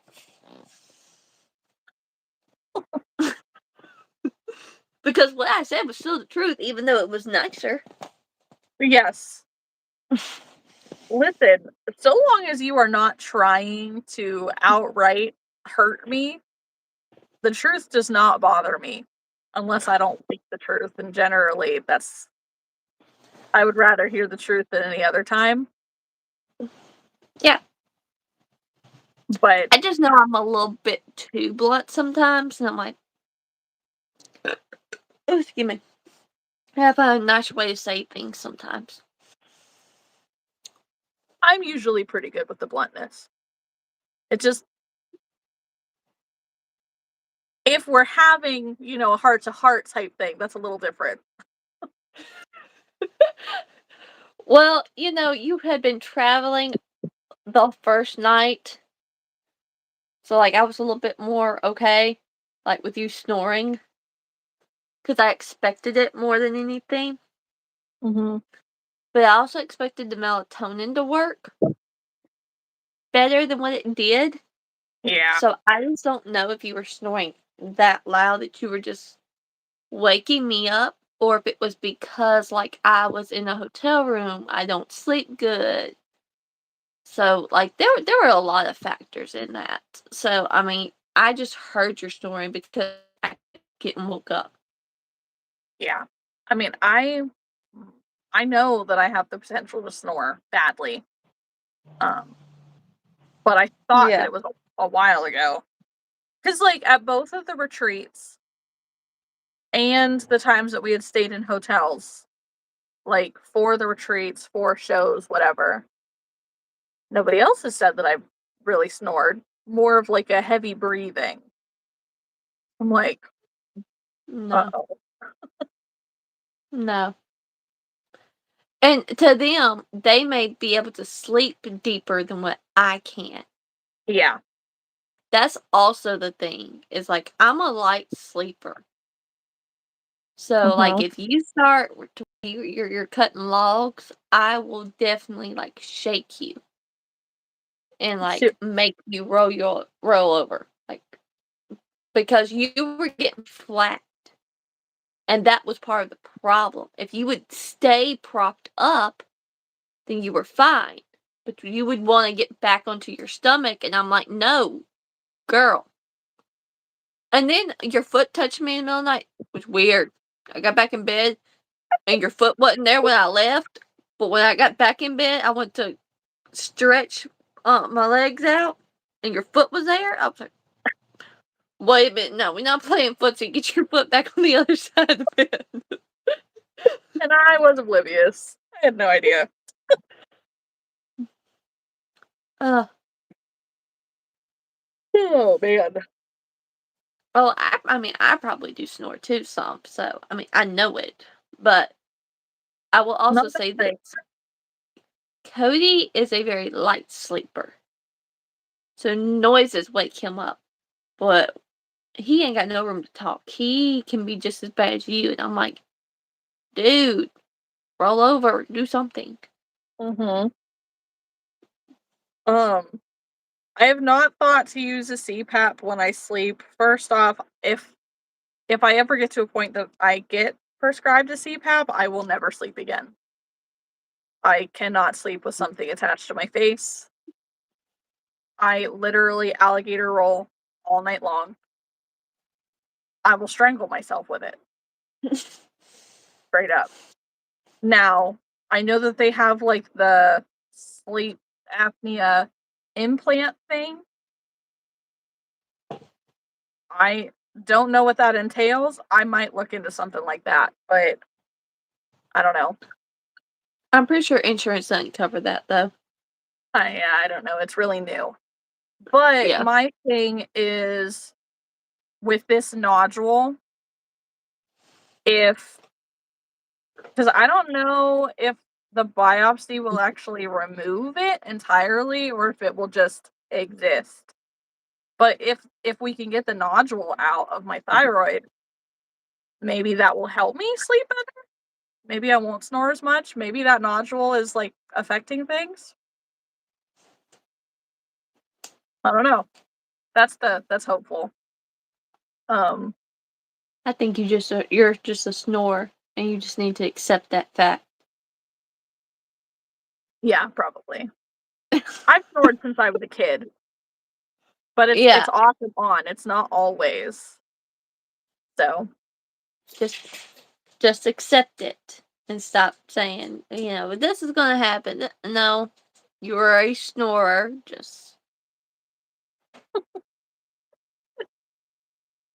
Angel and some said, I hated it first. Once I found the right mask, it's not bad. It makes a huge difference when waking up in the morning. I'm sure that it does. I've heard great things from people. I just don't think that I can actually sleep with something attached to my face.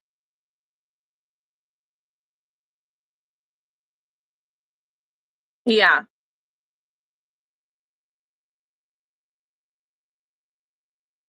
apparently there's gonna be a limited edition color of the year What? for Burnett. Oh. Yeah, it's Listen, one that's called Coral Reef. if they could just give back the colors that they took away when Joanne's went out, that would be great. I don't care about new colors. Give me the colors we can't find now.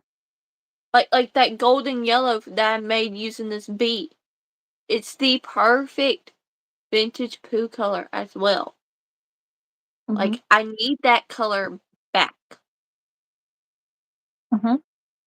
Because it's not mustard, but it's on the same level of some of the colors in the mystical. And I Yeah. need that shade. That particular shade I need. Yeah. Yeah. I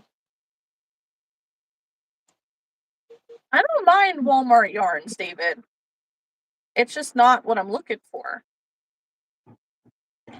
I have a lot of Walmart yarn, Red Heart and stuff like that, but I don't use a lot of velvet yarns and I don't use a lot of like 4-weight yarn anymore. I don't mind the Mainstays yarn that they have, but they don't have many color options. And then same with Bernat, they don't have a lot of color.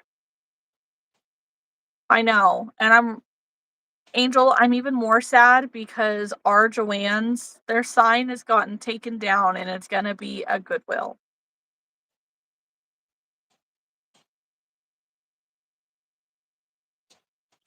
Right, Angel?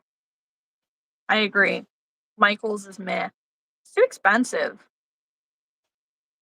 Alyssa's gotten Bernat from Walmart. Michael's is right beside, but it's a zoo and I don't like a lot of people in one spot. Fair. No, Red Heart doesn't make my finger sore. I've been using it since I started crocheting.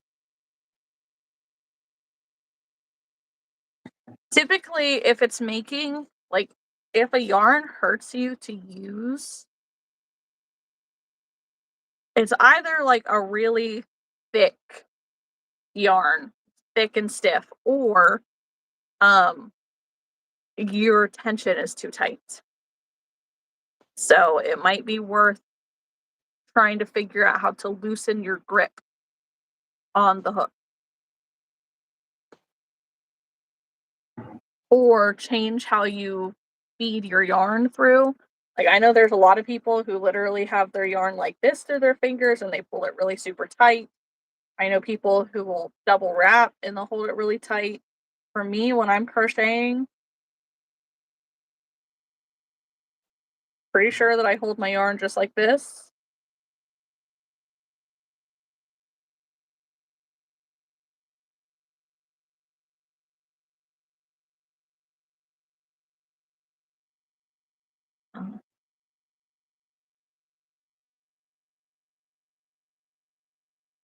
Alyssa says she works with Red Heart. There's been one skein that is rougher than others, but most of the time it's nice to work with. Yeah, and it's gotten better over the years too.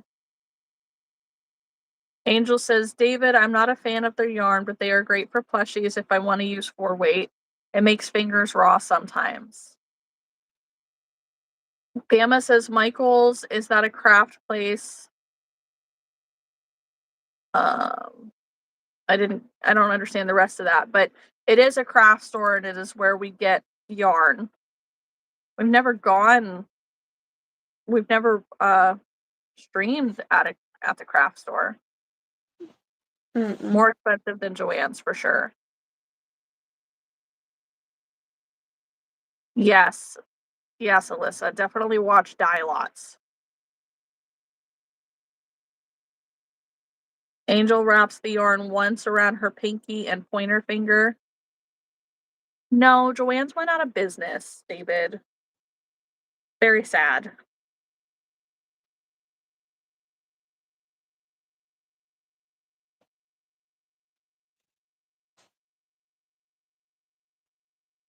What are you getting into now, girly? I don't know. I'm trying to find a pattern that I want to do. Because I'm bored of the whips that I have. You've been doing them all day, too. Yeah. I mean, finishing the whips plus all the stuff I finished this week. Because the whips I have are whips that I've had from last week. So, like, I know I have just so much. Here, just sitting here, like, the chicks are going to be like 15 with the frog hats, and I have 5 of them. So, I mean, I've already got $75 just worth of chicks, plus a few medium-sized items that I've made. I mean, I'm looking, I'm like, that's like $300 at least. Just sitting there. You're knocking it out. Well, like I told you, my goal was 8,000, but like I'm at the point now to where I did a lot of market prep very early on of the smaller things. Now I want to make the fun some different things. Yeah. So, like, I want to make a snuggler, but none of these are really talking to me right now.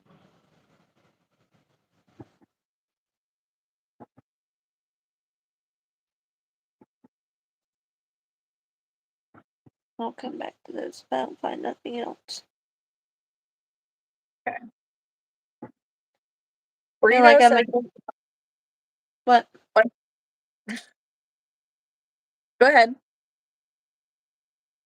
No, I'm just looking for a pattern. Go ahead. Okay. I was just going to say, Burrito says that Yarn Inspirations has Bernat yarn on sale right now. And so my question for that is, what is the sale on Bernat currently through Yarn Inspirations? Angel says that you got to be careful with them because they do not know how to pack orders correctly, and I do not know how they can still be in business. I mean, as long as they fix it, that's what I care about. Hello.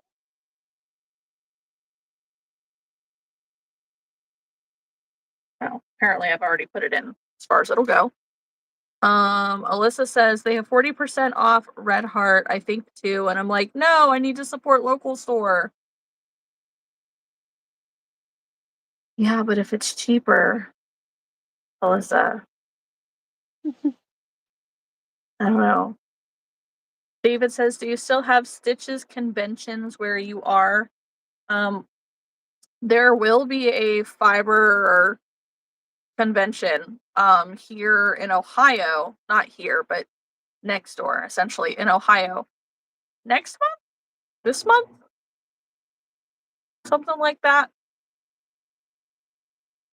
If they screw up your order, sent you wrong yarns, they tell you to keep the yarns and either refund you or send you the correct order. See, then I'm okay with a mistake like that, Angel. That tells me that if they're likely to mess up, then I'm likely to get free yarn.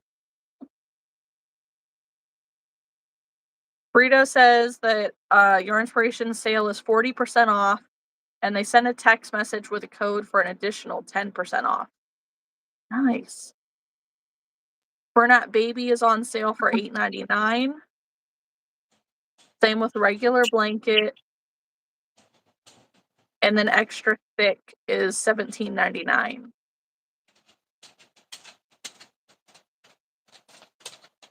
Yeah, I'm all about free yarn too. Ladybird, what are you doing? She looked at the bed and realized I had all my stuff up there and just was like, turned around, looked at me like, really, Mom? And then walked out. She's like, how dare you?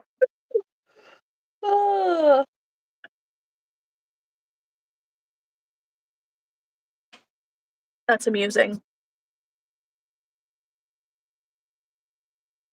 Well, she probably wants to be in here with me. And I just don't have the bed cleaned off. She's like, yeah, no. I mean, it's fine. She can be in here. It don't bother me.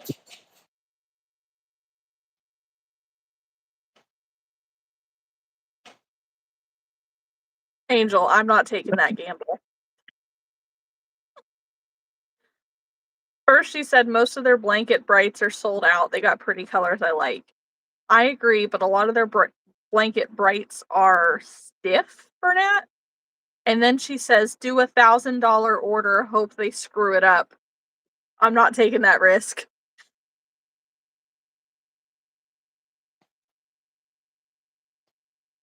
No, because it would be right for once. Exactly.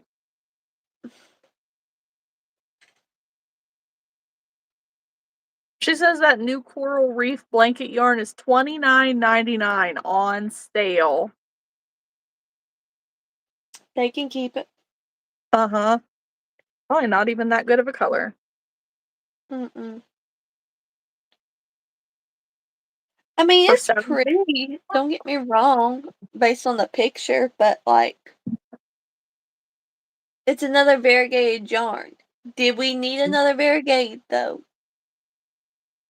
No, give us a new solid color of something. Yeah.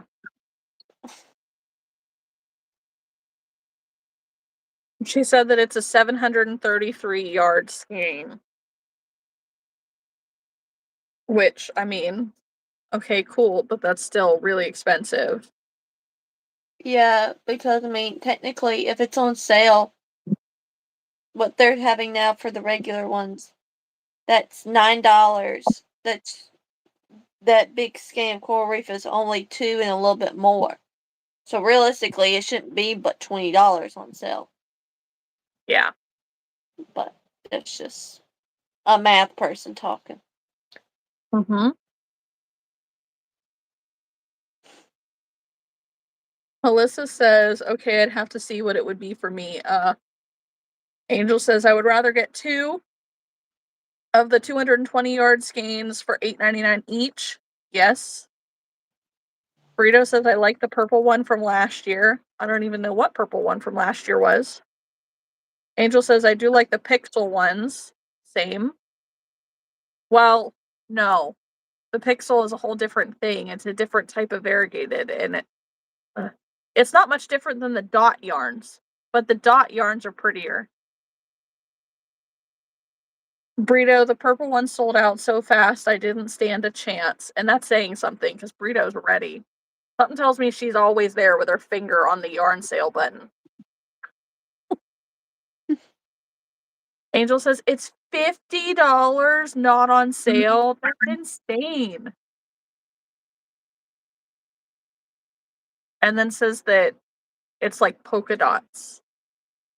The pixel ones. Yeah, I don't see the point of that. They already have dot yarn. The ethereal stripes are extremely pretty, but they need to make it in the regular Bernat. Extend the colors that they started. They started those colors in regular Bernat. Then didn't finish the line. Then decided to make Bernat extra in it. And expand the colors. Who the heck is using that big chunky yarn? Bernat blanket in Walmart, Canada is on sale for $8.98 a skein. Get it, Alyssa. Get it. That's a good deal for you. It says regular price is $13.78. Burrito says I wasn't ready that time. It was the purple limited edition big ball. Dang. Angel says I don't even use the extra too thick. I agree. It is. It's way too thick.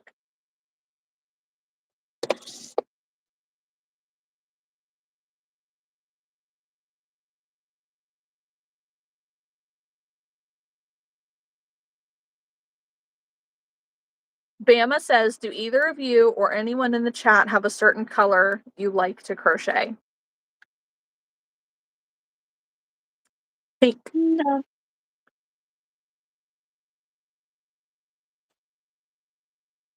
Y'all, I'm going to say this because I know Kat knows this very well about me.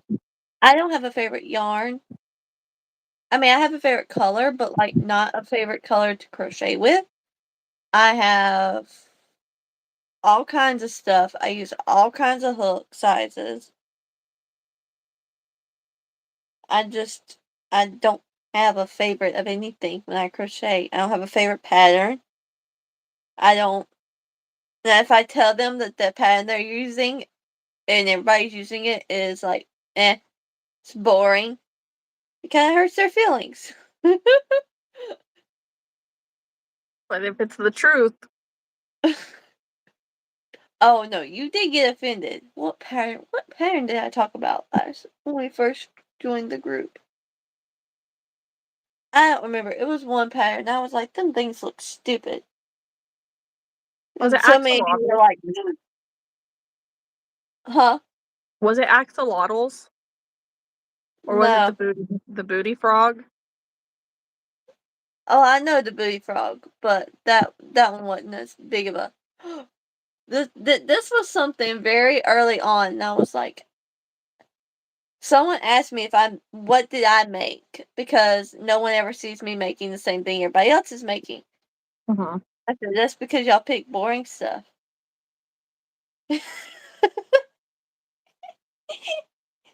When I'm making something, I want it to get my attention. I don't want to sit here and be like, no, it was before the Labubu's. The Labubu's I said were creepy. Those are just creepy. They are creepy. I don't know. It was something, and I don't remember what it was. It was before you came in, Burrito. Before I met Burrito. I don't remember, but it was a lot. A lot of you were very offended. See, if it's any consolation, I play offended a lot. Like, it's more of an exaggeration, like, oh, but not like, I don't really care. You make what you want to make. Like,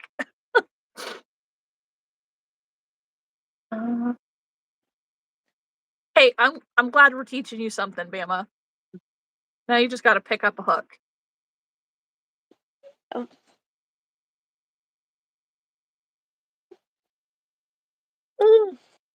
Goodness. Okay. Alyssa says, I know I just won't be getting to the city for a while, and I hate ordering stuff online as it takes 3 weeks to get here. Is 3 weeks sooner than the next time you'll be going into town?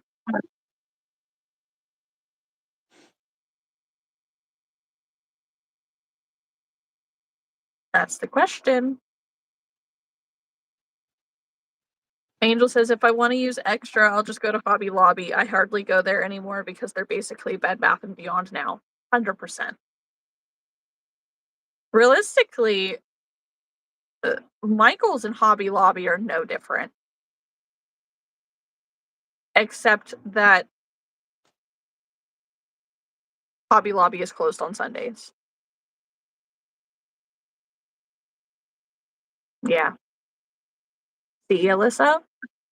So it might be worth just ordering it online. Oh, you'll be there in 12 days. Never mind. Hi, Raj.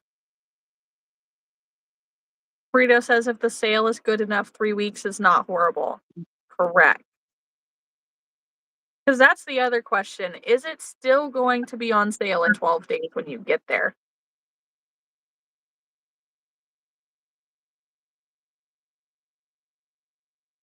These are the things to weigh. Like to go from 13 something to 8 something. That's a $5 difference. Yes. Today you can see my tattoo clearly. Like a $5 off, quite the deal. Right, Angel? That's true. They usually put their yarn on sale every 6 weeks. Mhm. Mhm. Okay, let's stuff the spiders.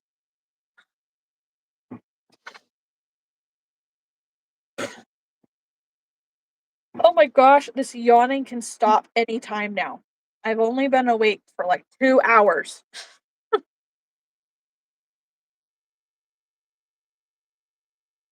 Yeah, I went through your app and I just couldn't find nothing that really spoke to me. Ooh. Which is saying something, y'all, because like there's so much in the app. And I have a couple more things to add into it, by the way. I just need to remember to do it. Yeah.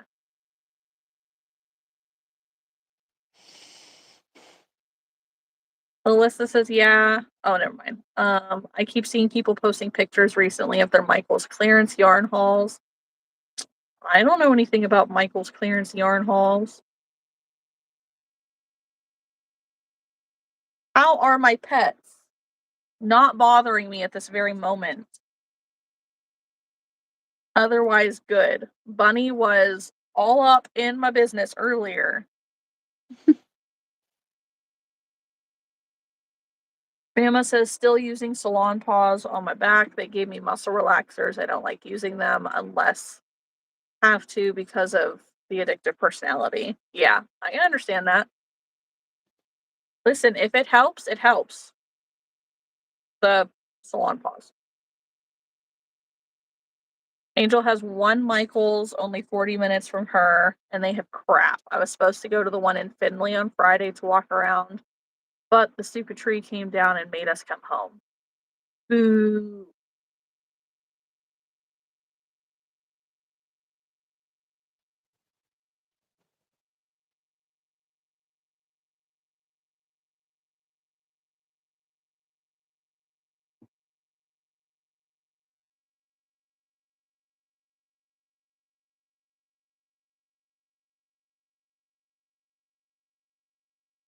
That one is an hour and a half from me, pretty much.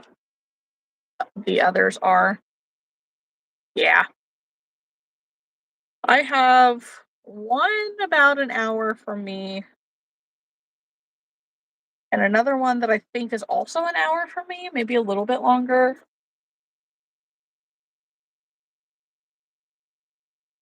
Then I don't know of any other ones.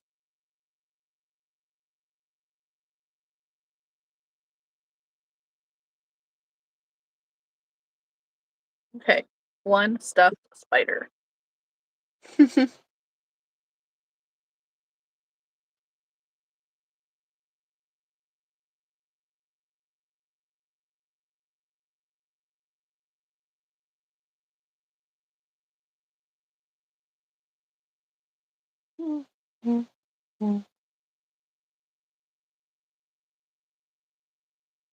Right, Angel. I do drive by a lot of Michael's when I go far for markets.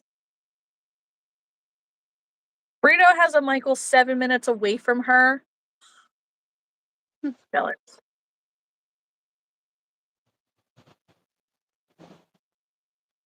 I think I figured out what I'm gonna make.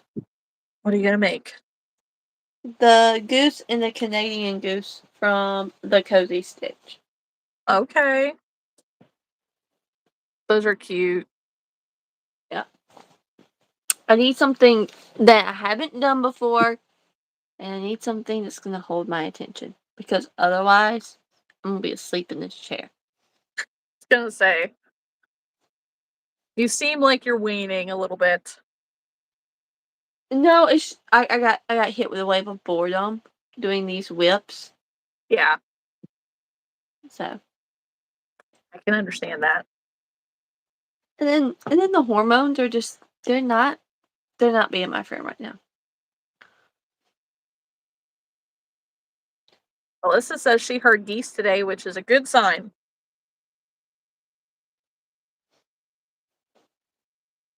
Get wearing the yarn. Alyssa's lost motivation to crochet tonight. I'm sorry, girly, that sucks. Yep.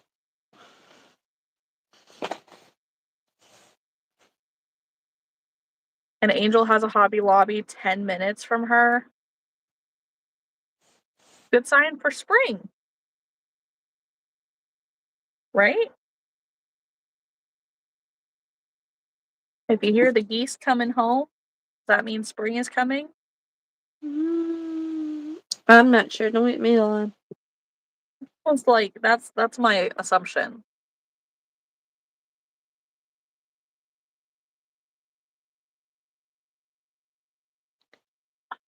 Angel can even walk to the Hobby Lobby. Alyssa says we don't normally get them until the spring warmer weather is here, so finally. Brito took a long nap and lost crochet time. Same. Yeah. I had to wake up early to take Archer to a doctor's appointment. I did take my crochet and I think I was able to finish 2 spiders. Maybe. And then once I got home, I needed a nap. I was done.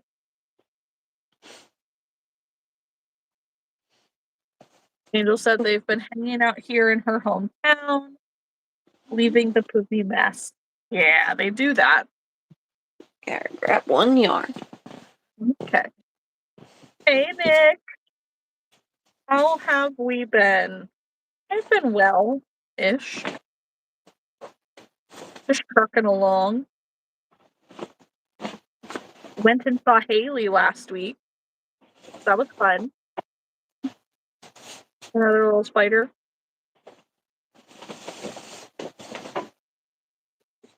Its eyes are a little crooked, but that's alright. Alyssa says I made 4 hooves for horses, and that's about it today. Yes, a little spider. I'm doing a reptile expo on Sunday, so might as well have them. Yep. They sell really well at those. Alright, so for the goose, I'm gonna do these colors. Good colors. White and then the sunshine and the mystical. Yeah. Because it calls for gold and I don't have gold. Mm-hmm. And I don't really like the mustard and then the bright yellow and Premier Basics.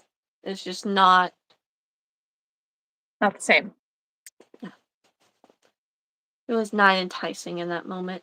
So No. I got a little section back here, some gold. I'll probably have to invest in some soon. yeah.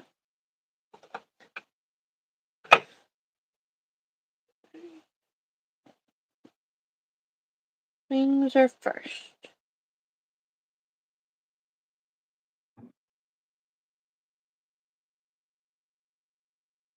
This yawning is annoying me already.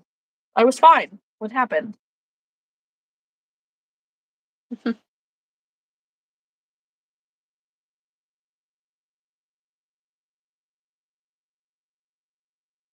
But I didn't necessarily think that going and getting a cup of coffee at 8 o'clock at night was the best idea.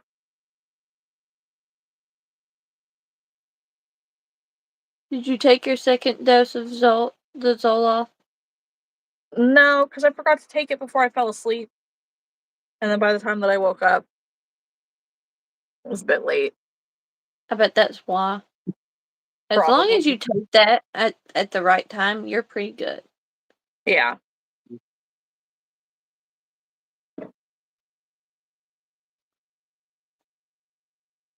Yeah, it definitely helps.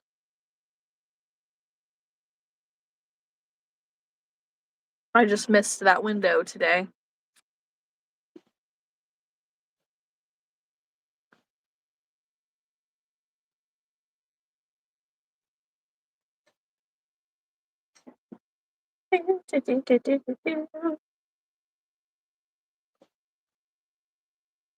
Ouch. Mm. So today at Archer's appointment, I learned that not only is there OCD, but there is a version of it that apparently is to do with thinking. So you don't have compulsions, but you have a constant like thinking loop where you get stuck in something. And I thought that was very interesting to learn. Mm-hmm. Yep. Because I did not know that. I thought that, like, I know that I'm familiar with the symptoms of, compulsive thinking, but I didn't realize that it's now considered two separate things. They don't consider it OCD, they consider it something else. I don't know if it's called obsessive thinking disorder. They didn't actually say, but I was like, like that kind of resonates a little bit. So that Mm-hmm. realistically, over the last year or two, I've had quite a few people ask me, like, "Are you sure you're not OCD?" Like, I don't think so. Maybe I'm not. Maybe yours did the thing that time. Like, Mm-hmm. maybe I'm OTD if that's how you would abbreviate it. I don't know. Right? That is very interesting, Brito. It was very much. We had Archer had a behavioral health appointment today. We're working on different ways to try to manage um his ADHD without being able to change his medicine again, because he's just at this point right now where this medicine he's on is working the best for him, but because he's growing, he's not ready to go to a different dosage, but the dosage he is on is not enough. So we just have to try to manage with what we've got. And it was a very good appointment. She was very nice to Mm-hmm. talk to.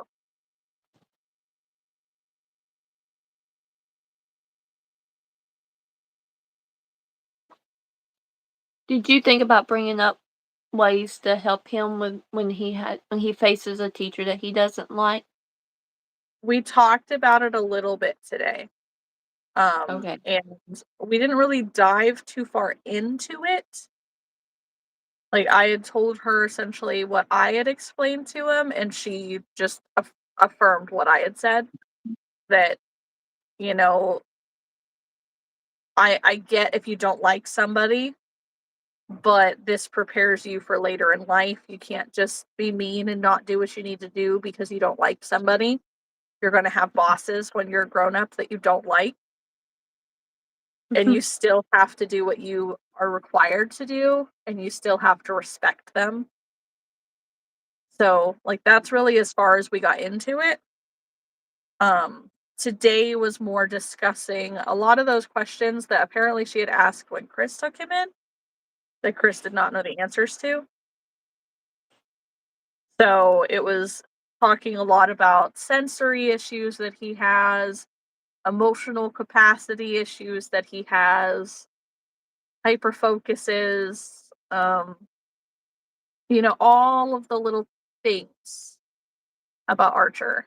And then also her just asking these open ended questions to let him just go, to get to know him. And at one point, it was just so funny because she looks at me and she's like, "Have we considered an autism testing on him?" And I just started laughing. I'm like, "Yes, yes, we have." And we've actually taken him that as an intake appointment, but that's all right, Nikki. You can pop in anytime. It was like we did take him to an intake appointment, but she's like, ADHD is clear as day, but autism is not. Like, I'm not seeing it, and like there was more that we were supposed to do for that required financial assistance because it wasn't something we could pay out of pocket. And I don't know if we ever made it to that step. And she didn't like what the lady had to say anyways. So she's like, honestly, it's been this long. I'd recommend seeing somebody else. It's like, because if they're sitting with him for a session and just allowing him to be himself and talk, there's no way that you can't see it. It's clear as day. It's like a shining star in the sky. I was like, that's how I feel, but maybe I'm just weird. Well, She's see, like, no, no, no. down here they won't test for autism until the kid turns the age of 10. Really? Unless, like, they are nonverbal or they were delayed in any type, form, or fashion that affected their schooling. Yeah. Or if they have the defiance disorder, they will go ahead and test for autism because some of the behaviors for autism is what makes it where you think they have a defiance disorder. Yeah. Because sometimes those go hand in hand and sometimes they don't. So, but if you're seeing the defiance disorder, go ahead and test for autism because then that means if there's a trigger for it, then they're more than likely going to be autistic. If it's a learning, like they've got to learn how to deal with the sensory. But if it's just like a normal trigger, like how we get angry and stuff, then that's more behavioral. Then that's when we just go, okay, no, they don't have autism. They have this. And they say it's more the defiance disorder than anything. But that also comes with like authority. Like, if they don't respect anybody, then we lean more towards the defiance versus autism. Yeah. But, that's also, I find that very tricky. I don't know why we don't test for autism in 2nd grade. So That's 2 years of actually being in the school system. You've watched the kid because in kindergarten you start screening for behaviors. We screen for behaviors for ODD. And if you're already looking for those behaviors and it's not with authority figures, it's just a defiance thing with the child, then that's it. But if it's more than that, like there's a sensory part to it, you need to go ahead and test for autism. And insurance won't pay for an early autism screening here. Not unless the doctor is like, no, we have to have this for this child to be able to go to school. yeah. Because in Mississippi, we don't have an autism school. There's one in Louisiana, but there's not one in Mississippi. I don't think there's one here. But Or so at least autism close. for the schools are very different. So, but yeah, they won't pay for anything with autism before the age of 10. I don't know if there's an age limit up here on that specifically, but I know that the schools, they don't, like, so they'll screen for, well child visits, you know what I mean? Like, they have the 60-month paperwork that, like, is my 5-year-old on track as a 5-year-old developmentally? But they don't do it past that. And, you know, the only thing that the teachers actually track are, does it seem like this child does it seem like this child has a difficulty to learn? Is it a learning disability, or is there something else going on? But, like, the teachers are not allowed to participate in anything to do with that. They're not allowed to even suspect it, type of thing. Like, they can, if they're familiar with it, they can contact the parents and, like, "Hey, we're seeing some issues with so and so in school. He's having, a difficult time paying attention in class. He's having a hard time sitting still. Um, he's not focusing very well." Like, they can note the things that the kid is dealing with, but at no point would they be able to say, like, I've been around a lot of children, and I would be concerned of maybe, like, an attention deficit disorder of some sort. Um, like, this might be something to bring up with your doctor. Like, they can't of course they can't diagnose, they're not doctors, but they're not even allowed to suggest it here. They're not allowed to suggest that your kid could be dyslexic, which is a huge thing, because, like, that teachers are going to be the ones who notice that more than anybody. They should be allowed to at least say something. Like, this kid is having a lot of issues with similar letters or similar numbers, and they're switching them up and they're writing them backwards and stuff like that. And they're not allowed here. It's frustrating. It's very much a hands tied situation. Yeah, well, I can't say, I think your child has AHD. Hmm. Not allowed to say it. So we have that same rule here, but we have behavior specialists because down here we're getting a lot of kids who are coming from up north who are not getting any help whatsoever. They're coming down here, and the behavior lady is like, "Look, the teacher documents the behavior. We have a discussion, okay, this is our rules for ODD. Check off, does it fit?" Yeah. And it gives you a basic scenario for everything that is for ODD. You have your thing for autism. Okay, are we seeing this, this, this? And they give you scenarios. Okay, it's yes, no, similarities. Yes, no, similarities. And that's all you're allowed to do. And you literally just turn in paperwork. The behavior specialist takes what we've said, who is documented and certified in her profession. She can say, okay, you need to tell your child's doctor that they're experiencing this. We're seeing some things that, are very triggering and are affecting their behavior and learning environment at school. Hmm. And we do tests for dyslexia. Like, they have to do a dyslexia test on the computer. But we don't actually say whether or not they have dyslexia. They Yeah. take the test, the people on the test that run the whole thing send something to the school, we send it home with the kid. Yeah. We provide the interventions for it. They have to get everything tested with their doctor. So we have the same rules. That's not what I was trying to tell you earlier. But no, we have to document any behavior. Hmm. I'm going to tell you right now, Rowan would not have made it last year down here. Not at Oh, all. no, a lot of places kick him out for what he was doing. Well, it's not even kicking him out. It's more of, no, okay, your child needs more one-on-one help than what we can provide. And so you have your choice. He does not have to attend pre-K. You can do this, or he can go to the, we call it the Success Center in Clinton, but in other places it's called the alternative school. That's where they can go. They're not allowed to stay here. That's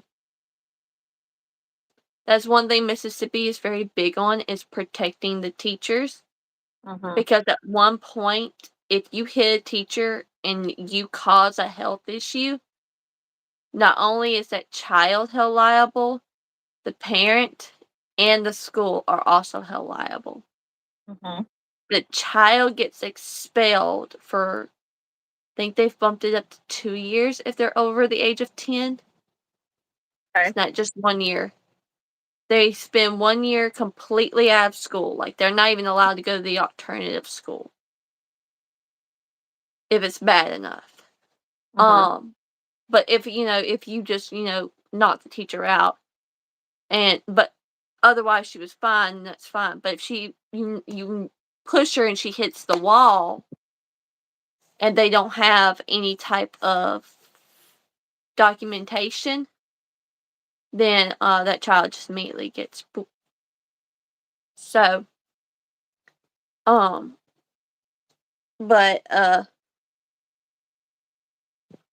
so that's why, but not down here, we don't allow 3K for that reason. They're not mature enough for school. They're not. They're nowhere near mature enough for it. And the ones that do, they don't do so much schoolwork. I mean, it's like an hour of it, like you would at a daycare. And that's all that they need. They don't need a full-on routine like they do in school. It's too much. It's very strict. Like, they need a routine based on the daycare setting, not what school is like. Just because we've had to take so many behavior classes as being teachers and stuff now, and documenting things, and they, like, being special ed, I've had to take more now. Yeah. And our pre-K is mainly for our special needs kids, so they can go ahead and get documentation, get the services, so that way when they hit kindergarten, we can decide, okay, are they inclusion, or are they going to be self-contained?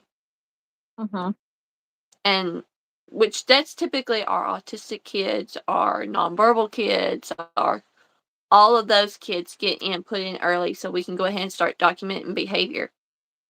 Because if they're already showing signs at the age of 4, then we need to be on top of it before they get to high school.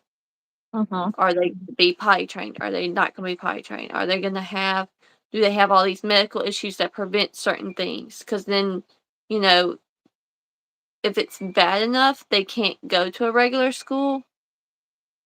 But we're actually losing that program, so I don't know what they're going to do. I know that we're trying to get a medical class, so where someone is a retired nurse or something, or getting someone to be trained to deal with that kind of stuff. But that class has to have a nurse on campus, and we don't have a nurse on campus. Yeah. We have one nurse that deals with 6 schools. Yeah. That's so crazy to me. But she's at the pre-K and kindergarten building because that's when our special needs kids are so.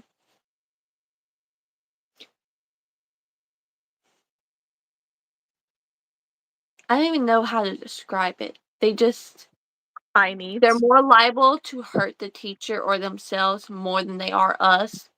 Not because they are, but because how we're trained, and we're trying to restrain the kids. And it's just, how do you restrain a kindergartner or a pre-K who has no idea why you're putting them in that hold? Yeah. And that's something I think, if you're going to have to do restraint training and you're going to use it on kids, the parents need to be aware. Yeah. Because if their child is going to be the one to freak out, then we need to know. Yeah. Because some of them don't have a problem with it. Some of them need that restraint to be able to sit still long enough to calm down. But there are some that don't need that. That makes it worse. So, if mom's already like, hey, I've tried, sticking in a high chair, trying to hold them down on the couch just long enough for them to get back with it, and it doesn't work, then that lets us know, like, the restraining is going to do more harm to us than it is to help the situation, and they don't do that, which I don't understand why. I don't like, I will only do it if they're going to hurt another teacher. I had to restrain my first kid when I taught 2nd grade. And he went to kick in destroying school property. And I waited for him to get distracted long enough. I came up behind him and I just grabbed him out of his arms, crisscrossed mine, and we sat, and I made him sit down with me. And he like practically sat in my lap. I got one leg out, and then I was able to finally cross him over his, and I made him sit. My teacher was like, "How do you do that?" I said, "I don't have the training for it. I've worked in the daycare. I mean, if he freaks you out, you could have a seizure." Because, that was when I was with the epilepsy teacher. And I said, you have medical problems. I don't need you trying to restrain him because of this. Yeah. And then afterwards, after he calmed down, I finally said, if I let you go, are you going to stop trying to hurt her? And he was like, yes. And so I finally let him go. He went and sat on the wall away from everything. I said, listen, I don't care what you do. I don't care what you throw, nothing. That kind of stuff can be replaced. What you can't do is hurt yourself or somebody else. Yeah. You breaking a pencil, whatever. I can buy a new pencil. You flipping the desk over, I can put the desk back up. You flipping a chair, we can put the chair back up. You throw a marker across the room, we can pick the marker back up. Yeah. I just can't have you doing this. I said, you're not going to be allowed to use scissors now. What? I said, yeah, the project we're going to do next week, you can't do because you done acted out. And so I had to sit there and talk, and then his mama, he wanted me to walk down there to see his mama. His mama was like, I heard you had I said, I did. I said, he's good now, though. I said, we done had a good long talk. And I said, and he has lost the use of scissors for a week. She's like, okay. I said, that's more of a safety precaution. He proves to me that he can have a whole week without an incident of breaking something, flipping something over, destroying school property. We'll supervise. Then we'll go to unsupervised, which is, not technically unsupervised, but I won't have to, stand over him. Yeah. But he understands the consequences. He didn't hurt me. He didn't hurt the other teacher. We were fine. We got him out before he was able to cause a big disturbance. And she was like, you're so little. How did you? I said, I got up behind him and just locked and fell. So I'm probably going to have a bruise when I go home, but I mean, I'm all right. Yeah. Oh, yeah. But they were getting ready to send him on at that point, and I'm like, no. We haven't even gotten a chance to document anything. If you send him away, they're just going to have to start the process all over again, and then we're going to have the same issue. Yeah. Which, I mean, they did end up moving him. You just love cutting me off, don't you? I wasn't trying to. I'm sorry. But yeah, so mom did end up moving him off. They went back to Wisconsin because the school wanted him medicated, and she did not want to medicate. Yeah. And I don't feel like you should have to force that hand. No. That's up to the parents. I mean, I don't even like to suggest medicine.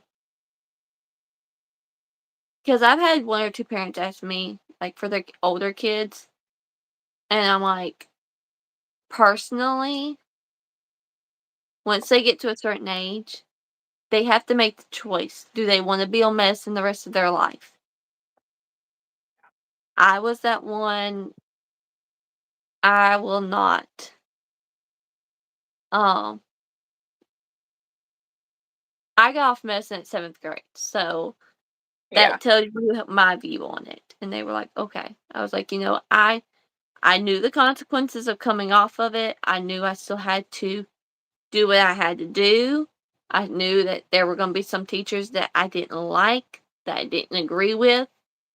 If my mouth got the better of me, I accepted the consequence. Didn't mean I liked the teacher. It means I just had to learn to accept the consequences. And I said, and that's one thing that's one thing I wish they would teach very early on in the school system. They need to teach it to kindergartners. Just because you don't like somebody, because that's where it starts. They don't like somebody at their group. So then they try to get them in trouble all the time. Well, if you're already seeing that behavior, you need to say, okay, call mom. Hey, mom, we need to have a talk. Y'all need to come in. We need to go on and just address this now. So that way we can be having these talks as these situations come up. It's not a situation that needs to be punished or anything like that right now because they're not being disrespectful, but we just need to go on and address this, nip this in the bud, so that way we're not continuing this behavior when they actually dislike a teacher. Because if they had done that, then there wouldn't be as many problems. Yeah.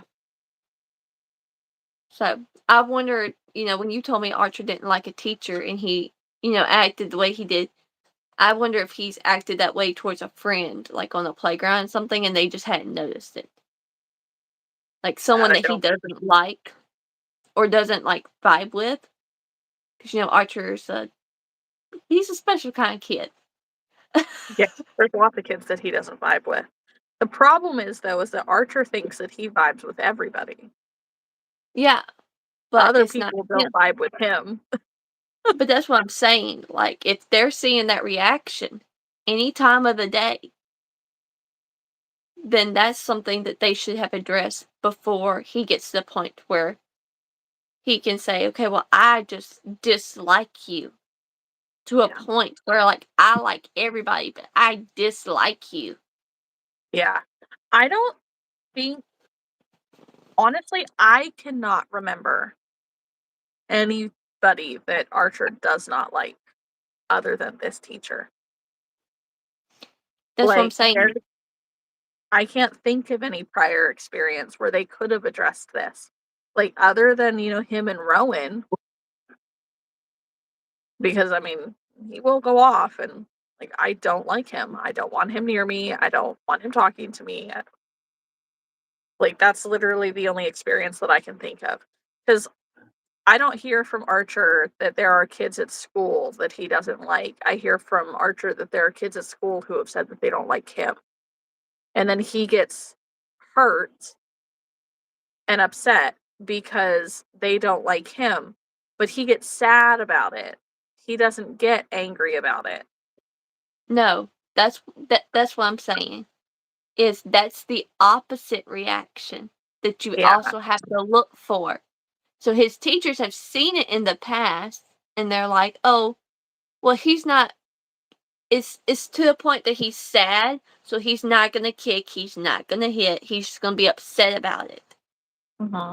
But the opposite effect of that is when they really have somebody they dislike, they're gonna be less respectful. They're not gonna want to do what they want to do for them. They're, all the things that he's displaying is the opposite reaction of those.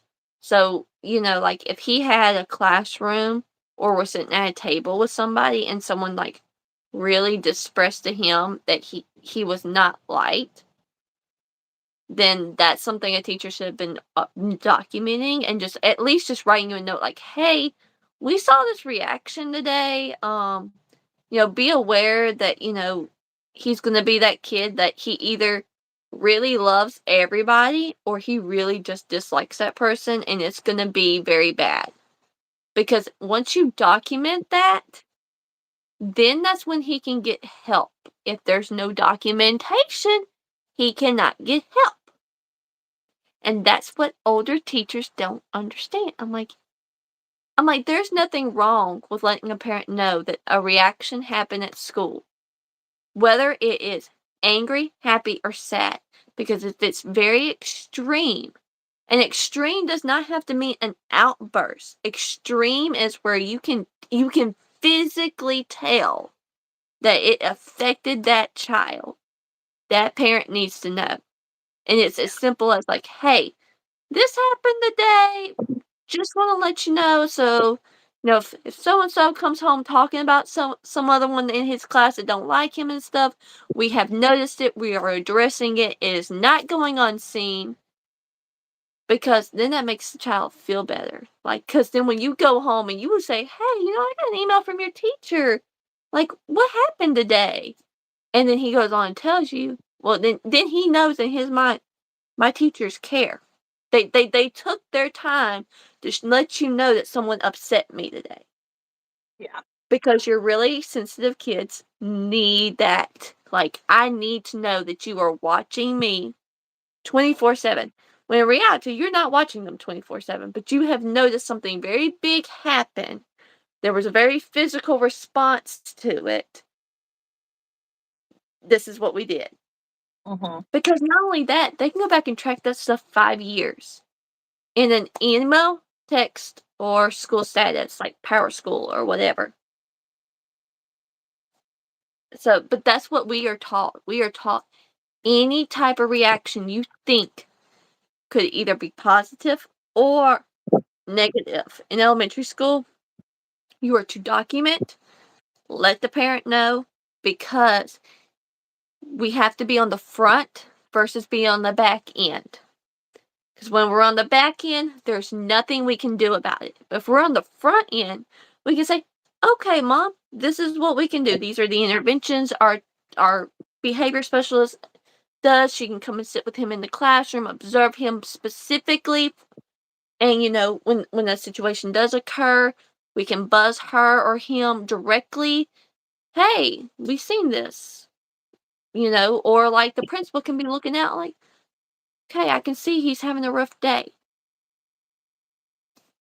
So, because that's what their job is to check in. Oh, no, I'm sorry.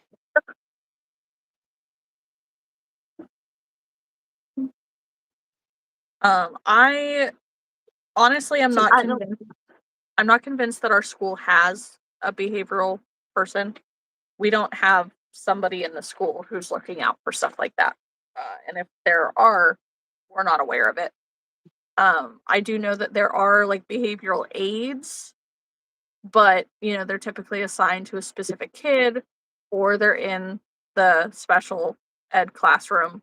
And until this year, they would send Archer to them to, walk him around the school or whatever if he was having a hard time, that they would send him there to distract him, let him settle down, whatnot. The teacher this year does not do any of that. She is not forthcoming on information. They have sent paperwork to the school for the teacher to fill out for information, for documentation on how he's been in the school, and she has ignored it twice. So and then I did see in the chat, Brito, I am seeing what you're sending through. I agree with her. There are schools that will avoid having kids evaluated so that they don't have to implement an IEP. And I have already requested a few times verbally to start the IEP process. I have requested it since pre-K. And now we're at a point where it's very clear that I need to submit it in writing through email to get this ball rolling, because until they are forced to start the process, which if it's in writing, they are forced, they're not going to. This, for whatever reason, is not a school that is jumping to do the right thing for their students. And I don't understand, because I feel like I would imagine that kids involved in the special ed programs or IEP programs probably get more funding. Like, I would imagine if it comes down to funding from the state, from the government, that those students specifically are probably sent more funding because they need more. So you would think that they'd be more interested in getting them It evaluated? depends. It depends because Yeah. he wouldn't be self-contained. Right. I mean, I'm not saying that he specifically would, No, but no, I'm just saying that's what it comes down to. If he's not gonna be self-contained, it does him no good to get an IEP for the school because they're not gonna get extra funding. Those are the only kids that get extra funding because they have to learn life skills. yeah. Yeah, like, it's I was frustrating. reading those too. I was reading those messages too. Like I Yes. said, there are a lot of bad schools out there that don't do it. Yeah. But, I I think that mean, that's I think that's what we're dealing with. I don't necessarily think it's a bad school, but I just don't think that either they're not experienced or prepared enough to try to tackle this, or they don't want to. it's more of a don't want to because they don't wanna fill out the paperwork. But also, that teacher's not gonna fill out the paperwork unless she's forced to because, that, our IEP kids who are inclusion, once they get to junior high, they no longer receive funding. And so for us, it's 6th grade. They no longer receive the extra funding. Mm-mm. Don't know. Not unless they are regular, like schizophrenia or like they have like problems where they're hurting the child, but like we've gotten it pretty managed. We just have episodes here, there, you know, once a month type issues for me. Now, being with other places, y'all might get more funding for it, but we don't. Self-contained's the only one that actually, throughout the entire process, they get some type of extra funding because once they get into high school, they have to learn how to cook, fold clothes, prepare an application, resume, jobs, all that kind of stuff. So they get extra funding for that because they get to go on field trips where they get to learn certain things. We have something called the mustard seed here in Mississippi, and it's specifically for our Down syndrome and our autistic and our special needs. And they Ooh, paint things and all that kind of stuff. So we had a mom that worked when I worked at the daycare. She would get gifts from there. And so her baby came in one time with the brother, and they were like, "Did you like your gift? So and so made it, and he has this, and he was da, da, da, da," and just telling me all about this kid and this person. And I was like, my heart. I just like it's not a gift that I would have used, but like they were so classic. happy to have went and got that gift from somebody else who was really excited about it to gift to me. So, yeah, I'm just saying for here, I'm only speaking about what's here in Mississippi, not what's Mhm. in other places when I give this stuff. And this is Yeah. all stuff that I've actually had to deal with, nothing that I haven't had to deal with. Like, I've Yeah. had to do dyslexia training. I've had to work in pre-K where we document behavior. Pre-K, they cannot expel the kid. They can kick them out. They cannot expel the kid. And How is that not the even then it's a very gray line. They would have to be as rough as what Rowan was explained to me. Being that really I can't handle separation, like mom's left me with these strange people. I don't like you. And that's really what it comes down to for pre-K for us. Um, because like we really want the kid to go ahead and get well adjusted, especially if they have bad separation anxieties, especially if they're clingy. Because if we don't tackle it now when they need to learn how to read in kindergarten, it's not it's not going to be well. So Hey, I know why Bella. they kept him, because like they were like, if we can just get through this year, next year will be better.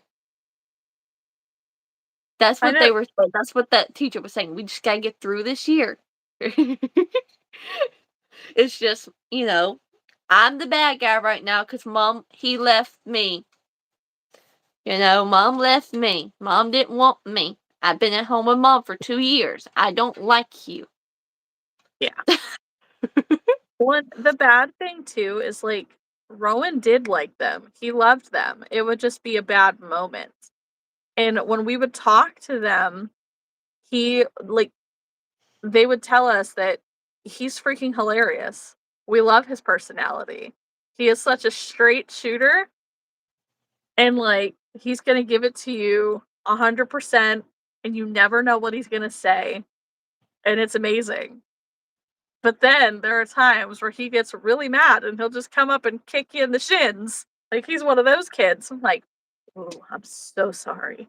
Like, man. Mm-hmm.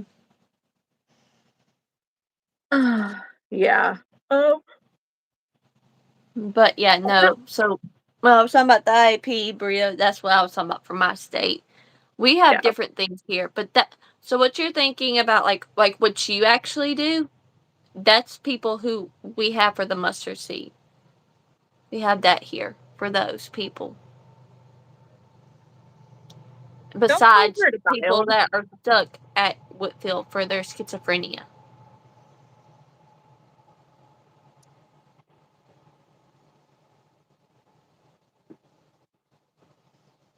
I People. was ignoring. I was ignoring it. I don't. The last thing is stop playing with your hair, child. Like, full grown adults here. First off, you can do whatever the heck you want to. Mm-hmm. Second, I don't need anybody stressing your hormones out tonight. Like, No, I mean we're good. But yeah, I got told that I need to be one of the people who like speak for the kids and the voices for the special needs and all these type of people, and I'm like, no. No, you will fight somebody. I can if they're calm enough and willing to listen. But when you have someone who doesn't want to listen to somebody else, that's when you have the problem. Or like if you're having a conversation with someone and they want to go like, no, it's the not always. It's not always that case. It's not always as black and white as we think it is. Mm-hmm. There's certain circumstances. You have teachers like Rowan had last year that loved him even though he was A turd. very um but there are teachers who can't deal with that. Yeah. A lot of pre-K teachers, especially those in the special needs world, they're older and they're just not able to handle it.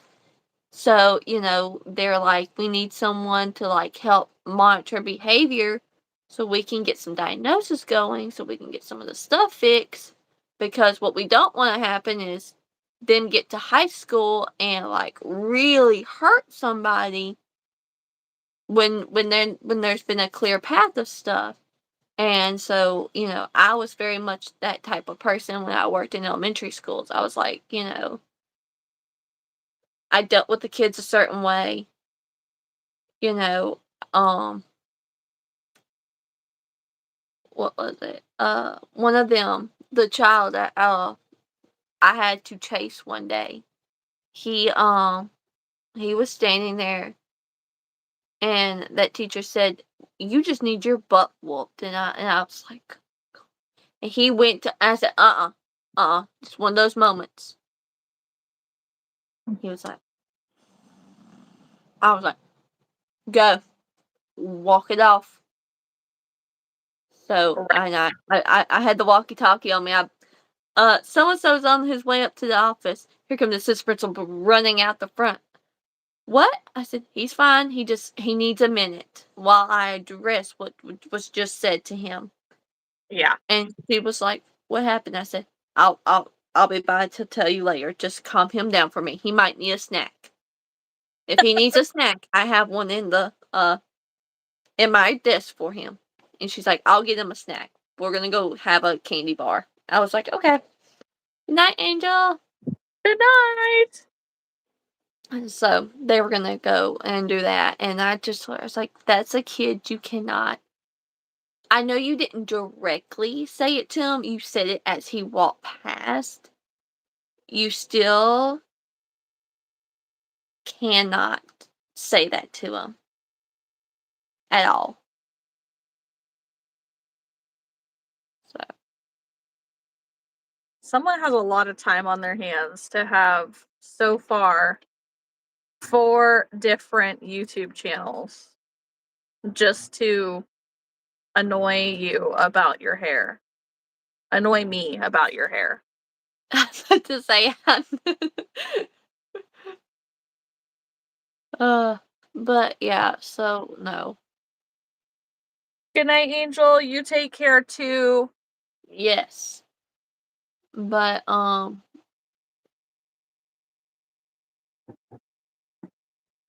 just glad you've got a doctor that is like, "Hey, I know this is one of the first times we've actually probably sat down and talked about this, but have we done this before?" Yeah, because she's only seen Archer one other time. Like, this was the I first time that thought I so. met her. And, like, it was so funny because we were talking and, like, she's like, "Yeah, you and I could be the same person. Uh, we have a lot in common."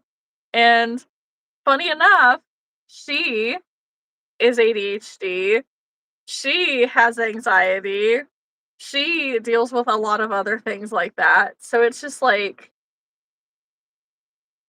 let me tell you, when you get to a point where the unmasking is necessary and you finally are able to get medicine for the ADHD, it's like putting on a pair of glasses. I'm like, I'm hoping that someday so that I need that glasses 2.0 because like, oh my gosh. Um, but Yeah. like she just let Archer go to town on talking about like right now his current obsession is working out. So he was going on and on about, you know, the dumbbells that he made out of Legos to exercise with. And then he was going on about how he he started making clay balls that he wants to polish to sell. He saw something on YouTube. Ugh,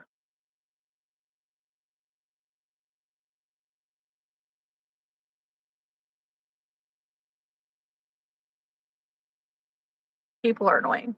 Um, Yeah. like he saw something on YouTube where apparently if you make a clay ball and you polish it to perfection, you can sell it for $1,500. And if you do the You same go, thing with an buddy. right, like, and if you do the same thing with an aluminum foil ball, you can sell it for $2,000. But, it's gotta be very solid and you gotta polish it and do all the things, and I'm like so now he's just going and digging in our yard, finding all of the clay to make these clay balls, and it's his obsession at the moment, along with the working out. Um, like, he's constantly but he's gotta have a scoop of peanut butter every day to get that protein intake, and he doesn't wanna eat peppermint patties because that goes against my healthy eating, and, like, it's just cracking me up because the kid's 8. And, like, he says, "Oh, yeah, I started making my own dumbbells with these Legos, and I just add a little bit more, and I'm already seeing results. My biceps are already bigger." I'm like, "Oh my goodness, dude." And, like, she was just letting him go on about the different things, and then, like, she would try to offer in the conversation, like, what she knew about it, and he'd instantly like, "Well, no, it's technically not that, it's this thing." And, like it was just, I was like, yeah. I said, he's like a tiny adult, straight up. Like he's an adult in a kid's body. Uh, Yeah. he takes things very seriously. And she's like, I see this. And then she's like, I'm pretty sure it's autism. It's like, like, it was just kind of funny 'cause it's like, I'm glad I'm not the only one that sees this. Like, because Yeah. it's not bad, but it's there. And also talk to the lady the next time you go and see if she can request, because she's his behavioral and will probably be doing his autism and stuff. Get her to Yeah. send. She has to send them out. Okay. Well, whatever. But see if she can get a formal request for them to fill out that paperwork that they've been given. Wouldn't that be nice? I Because don't if their offices will send it to the school, then they have it on file. That's just what I do, because that's what our friend had to do. She actually was like, well, I talked to his doctor and this, that, and the other. And then, so like, the one that's throwing the family shower that you're going to get to meet, she thinks she knows everything.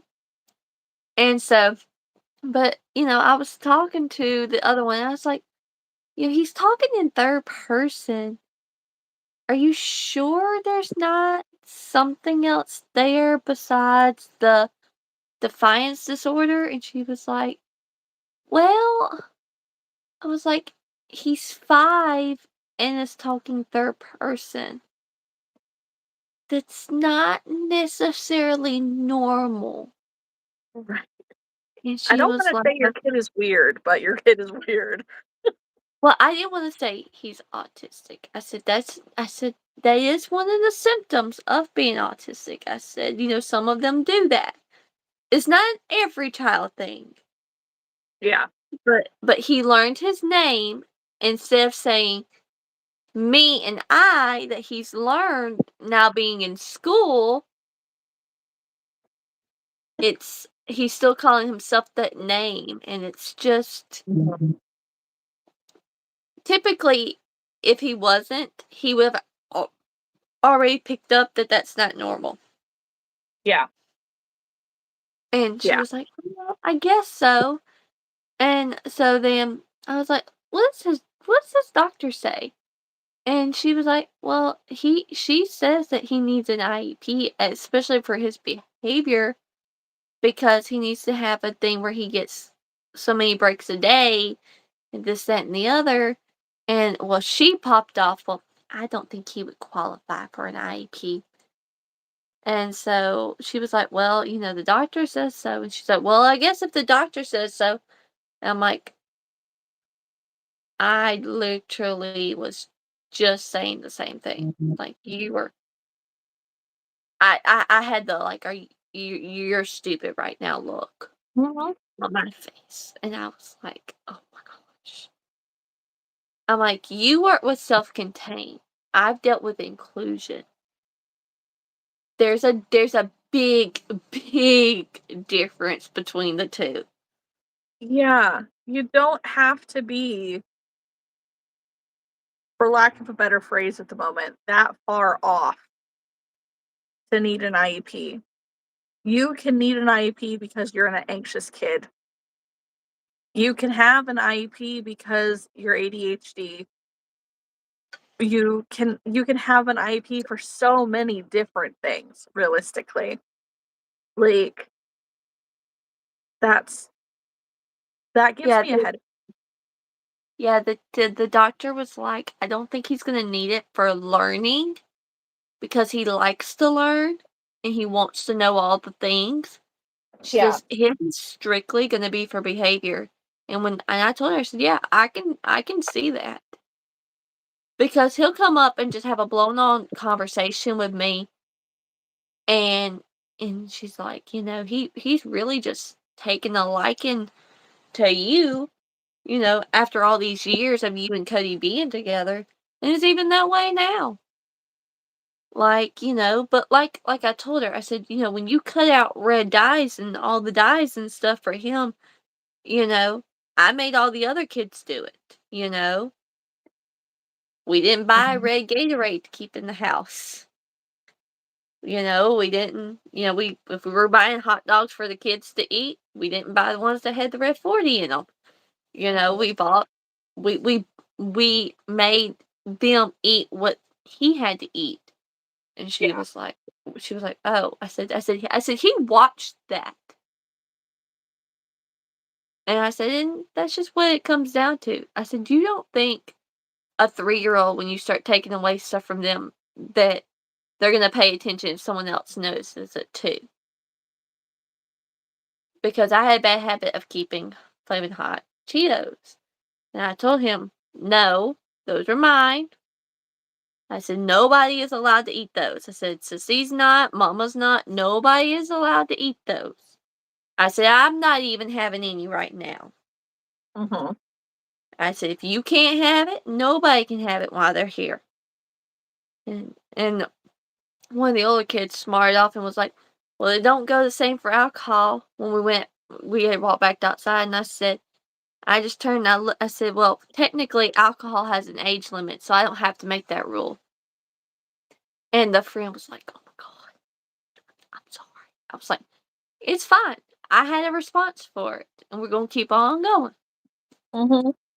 And so, you know, I don't know.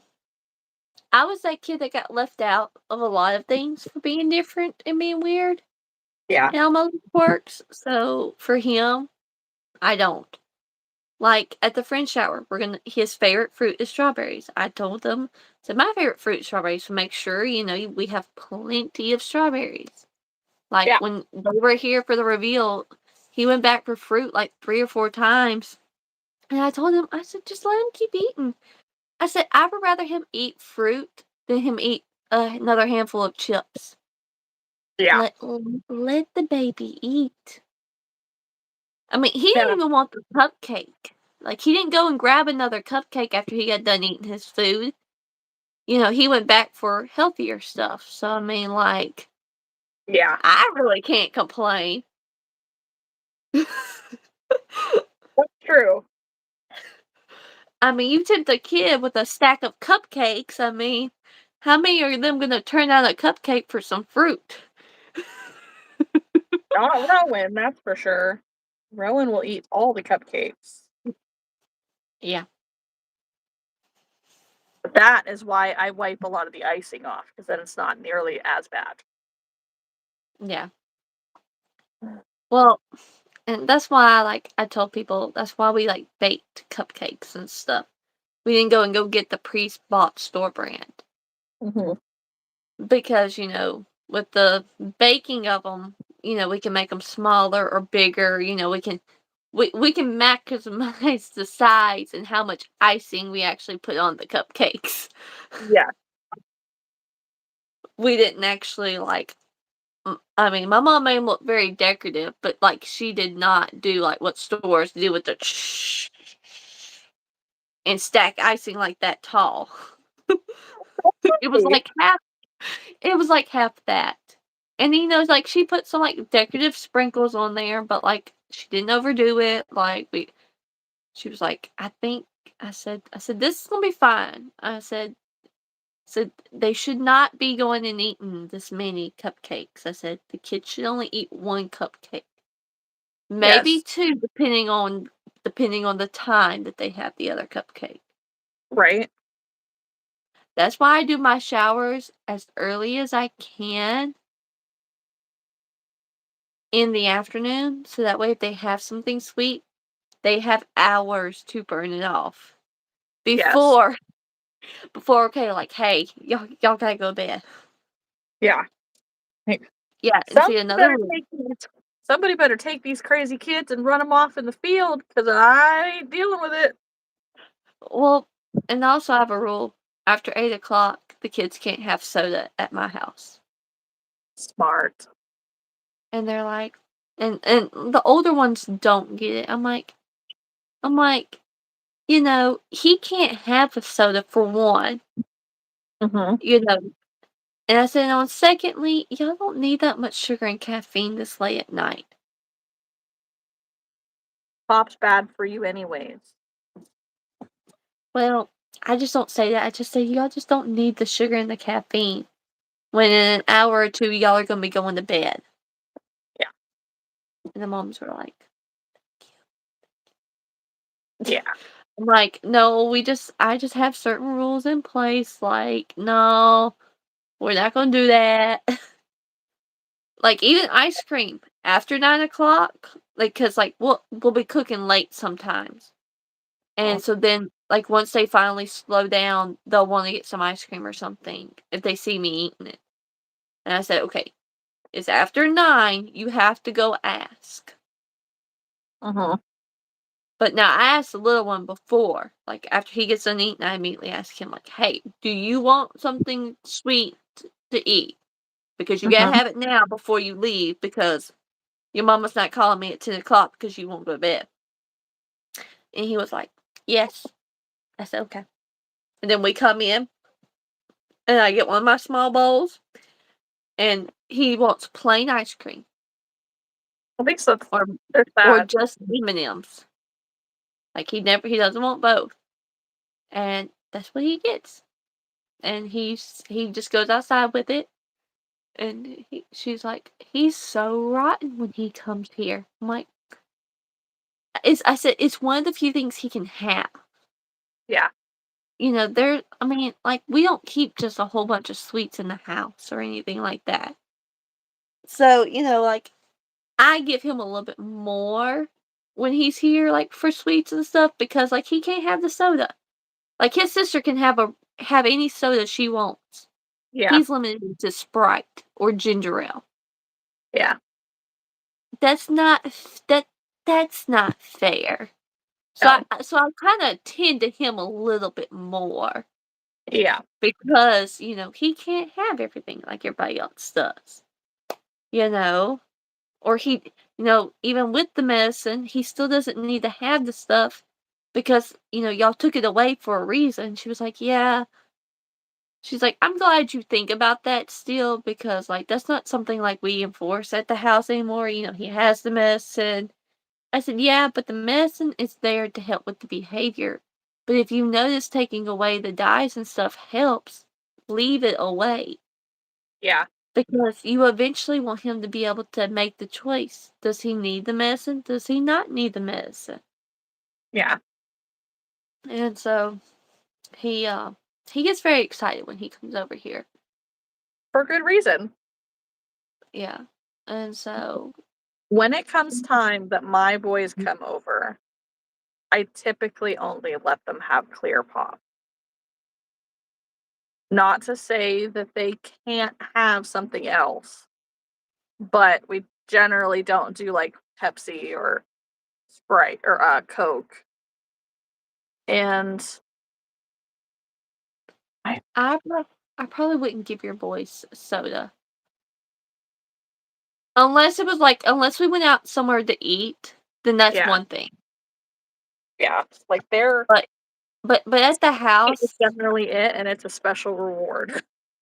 yeah, like, I would need to know ahead of time, like, okay, how well did you behave before you get here?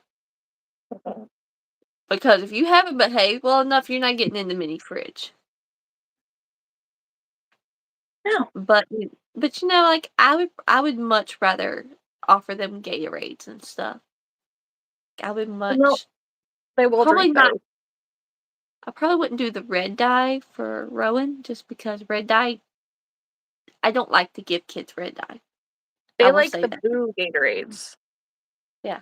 So I keep blue because that's what I like to drink. So, That's but what yeah, they we like. typically always have Sprite here. We have Coke, Sprite, Dr. Pepper, and root beer.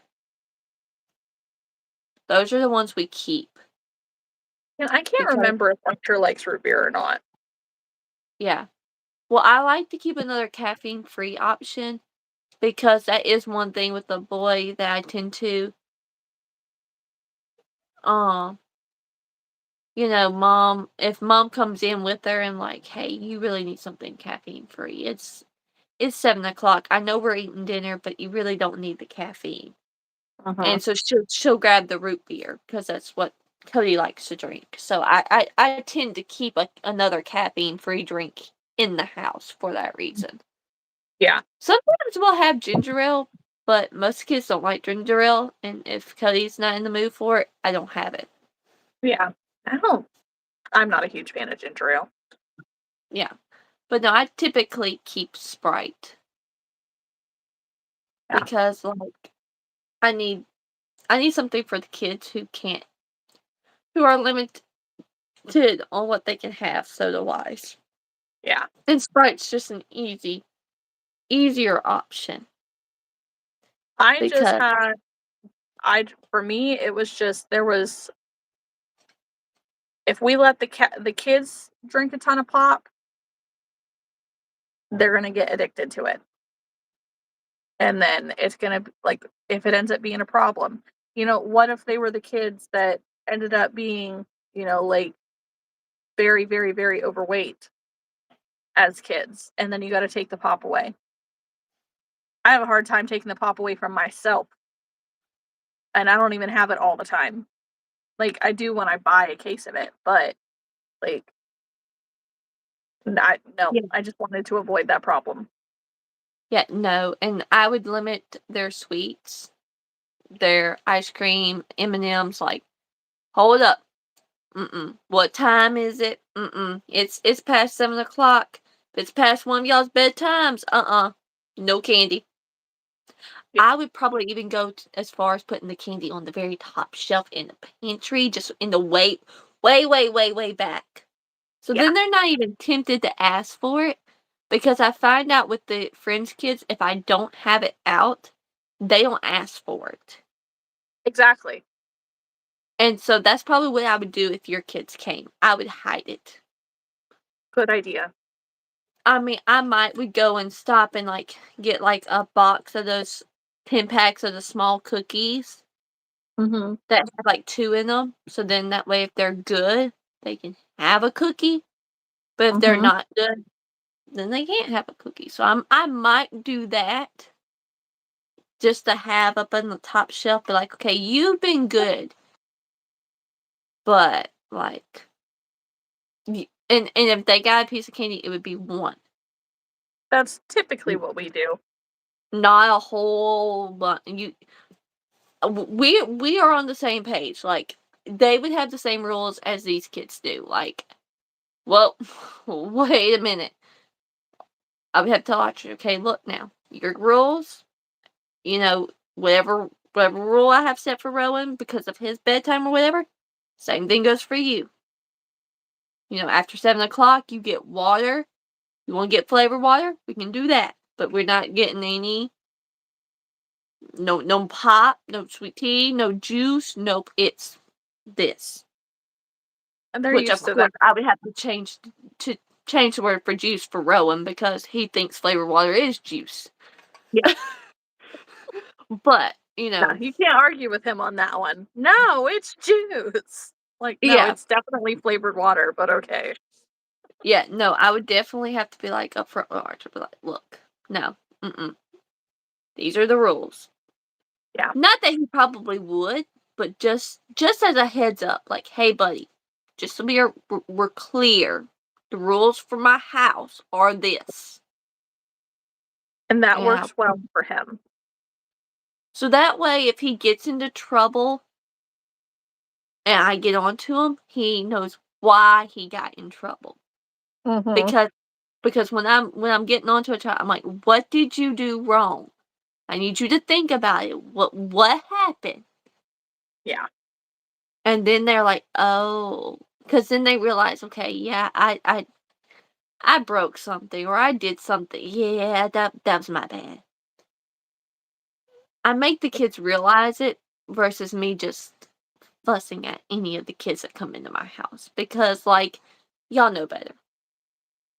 Yeah. Like the day he was jumping all over the couch and stuff, and I told him if he didn't sit his little rump down, I was gonna get him. And then they didn't want to let him play the Switch. And they were playing, and there was a whole lot of noise going on. And I said, I'll take it away from everybody. Everybody will put electronic down. I said, I don't care if you brought it from home. I'll make you go put it in your mama's car. I said, I'll cut off electronics all at my house. And he just come up to me. He says, they don't like me. I want to go. I said, let's just go back outside, buddy. Let them be moody all by themselves. I said, they're teenagers. They're moody. Let's just go on outside. Because they were all, well, the next youngest was 8, but then we had 2 10-year-olds. Yeah. So, I mean, he was 5. I was like, it's really not fun to be dealing with this.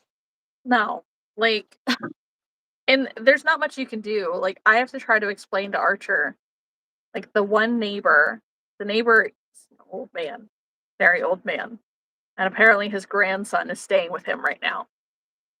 Not really sure why, not my business, but this kid is very clearly, like, 6th grade, at least. He's a big kid.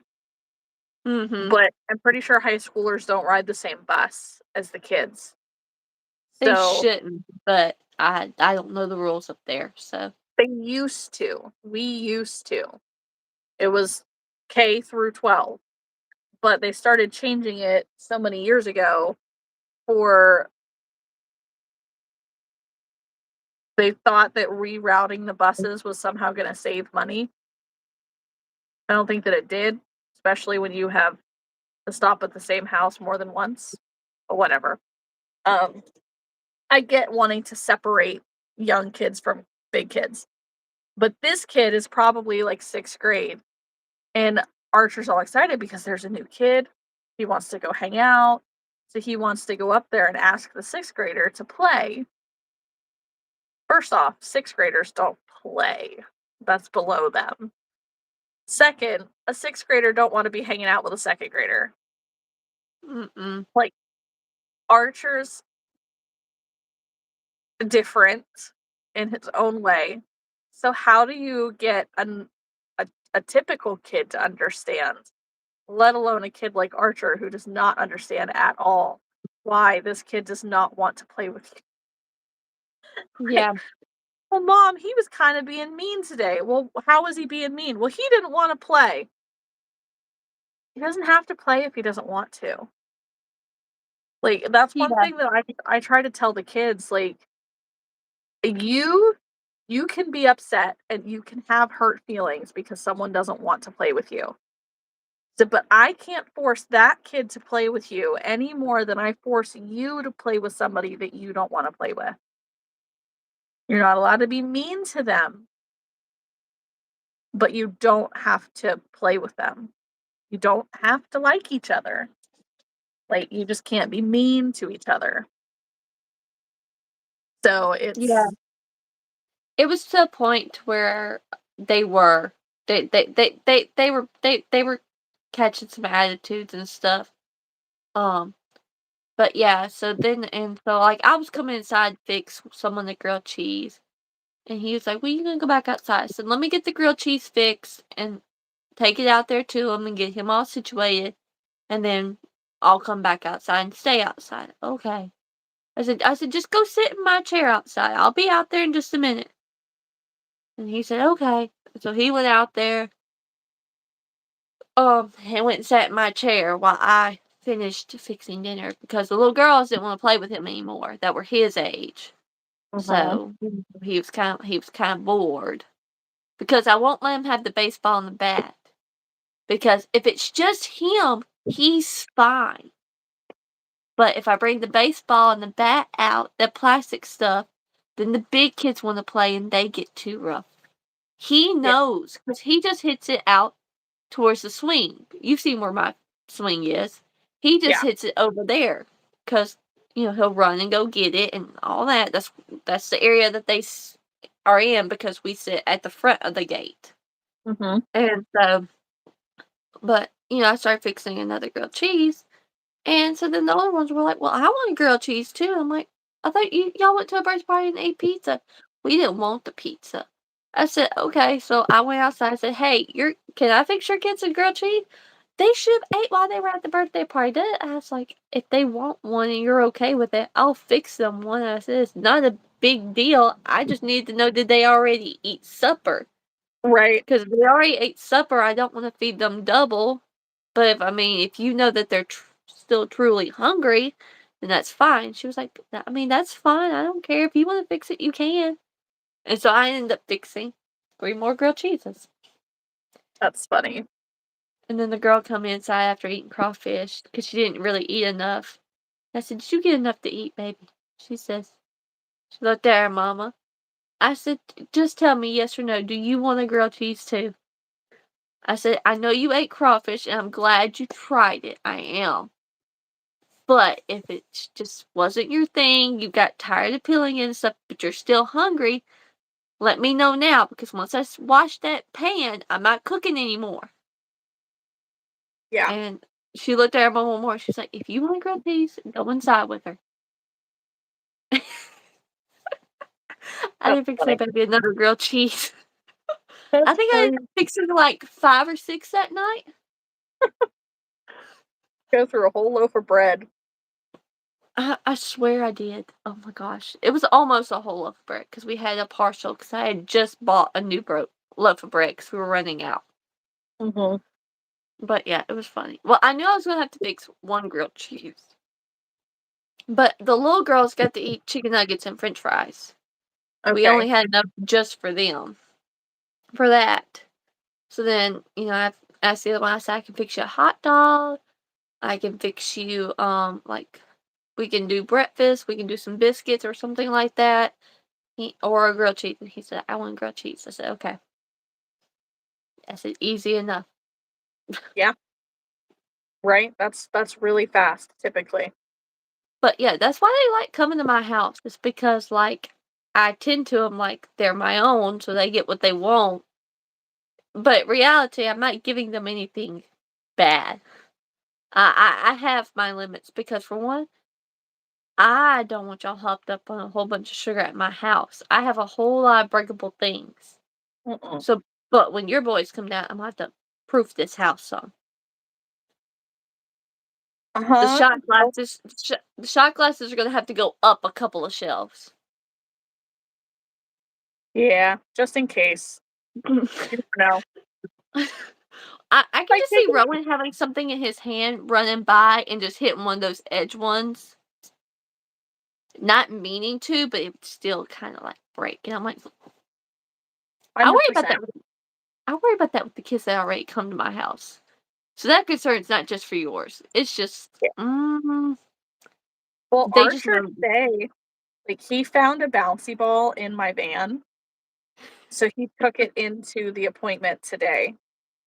And he goes in and he's like, and she asks, she's like, "Do you want to play with any of these blocks?" "No, I don't really play with blocks now." "Do you want to color?" "No, I don't like coloring."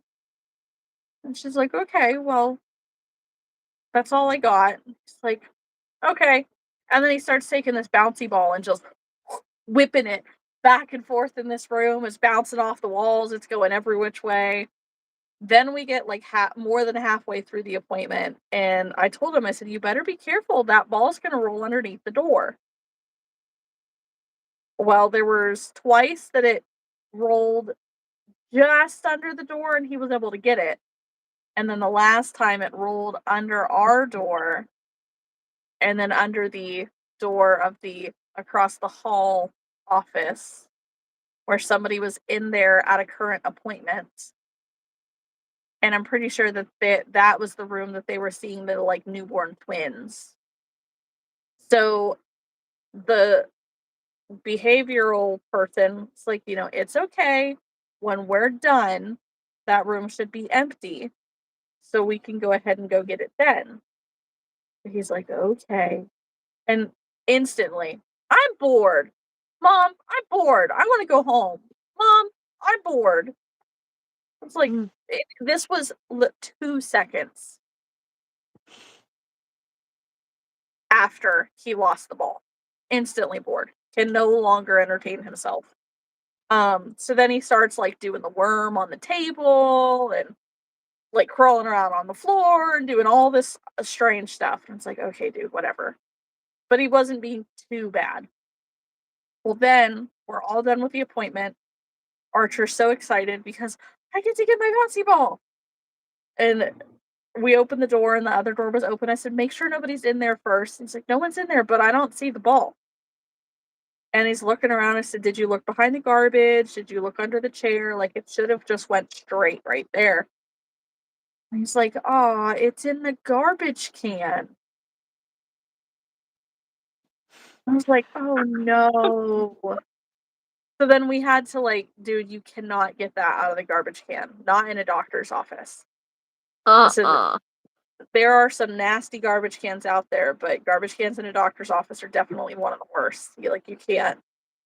He's like, "Well, can't I just get it with, like, a Kleenex and clean it off?" I'm like, "No, dude, I'm sorry. That bouncy ball is a goner." I said, "I'm so sorry. I didn't realize that they were gonna throw it away." Like, so then the behavioral lady, she felt really bad because she's like, you can get it when we're done. And no, you can't. No, you No. can't. So, yeah, that's what we had to deal with today with that. So, yeah, that the whole reason why I mentioned that though is because my kids absolutely do find very chaotic ways to entertain themselves. And like Archer would decide, oh, it's time to play ball with Bird in the house. And he would start throwing her tennis ball just anywhere and just watch the chaos unfold as she runs to try to get it and flops and slides and does the things and like yeah, it would break something 100%. No, see, I've already got that plan because I have a rule placed in there because he likes to play with Bird too, and he'll grab the ball. I'm like, no, the ball is the one thing you can't play with in the house. Her Mhm. tug a toy, her bone, her other little things, fine. The ball is a no go in the house. Mhm. She was like, I'm like, I'm sorry, dude. No. I said, I don't need you to mishap throwing it to Bird for her to catch and then like it hit the TV or something like it. No. Mm-mm. Yeah. And I we got already deal good with that. aim. I got good aim. I said, I'm pretty sure you do. Well, there's two. That and the frisbee. Yeah. But I would probably put those two. I would probably leave the ball out and like put the frisbee outside so that way they understand the difference. Like the frisbee's an outside toy. Yeah. I 'Cause mean, they don't know how to use it. it doesn't actually like glide as well as a regular frisbee because it is a dog toy, but still They don't know how they to would play know. with them.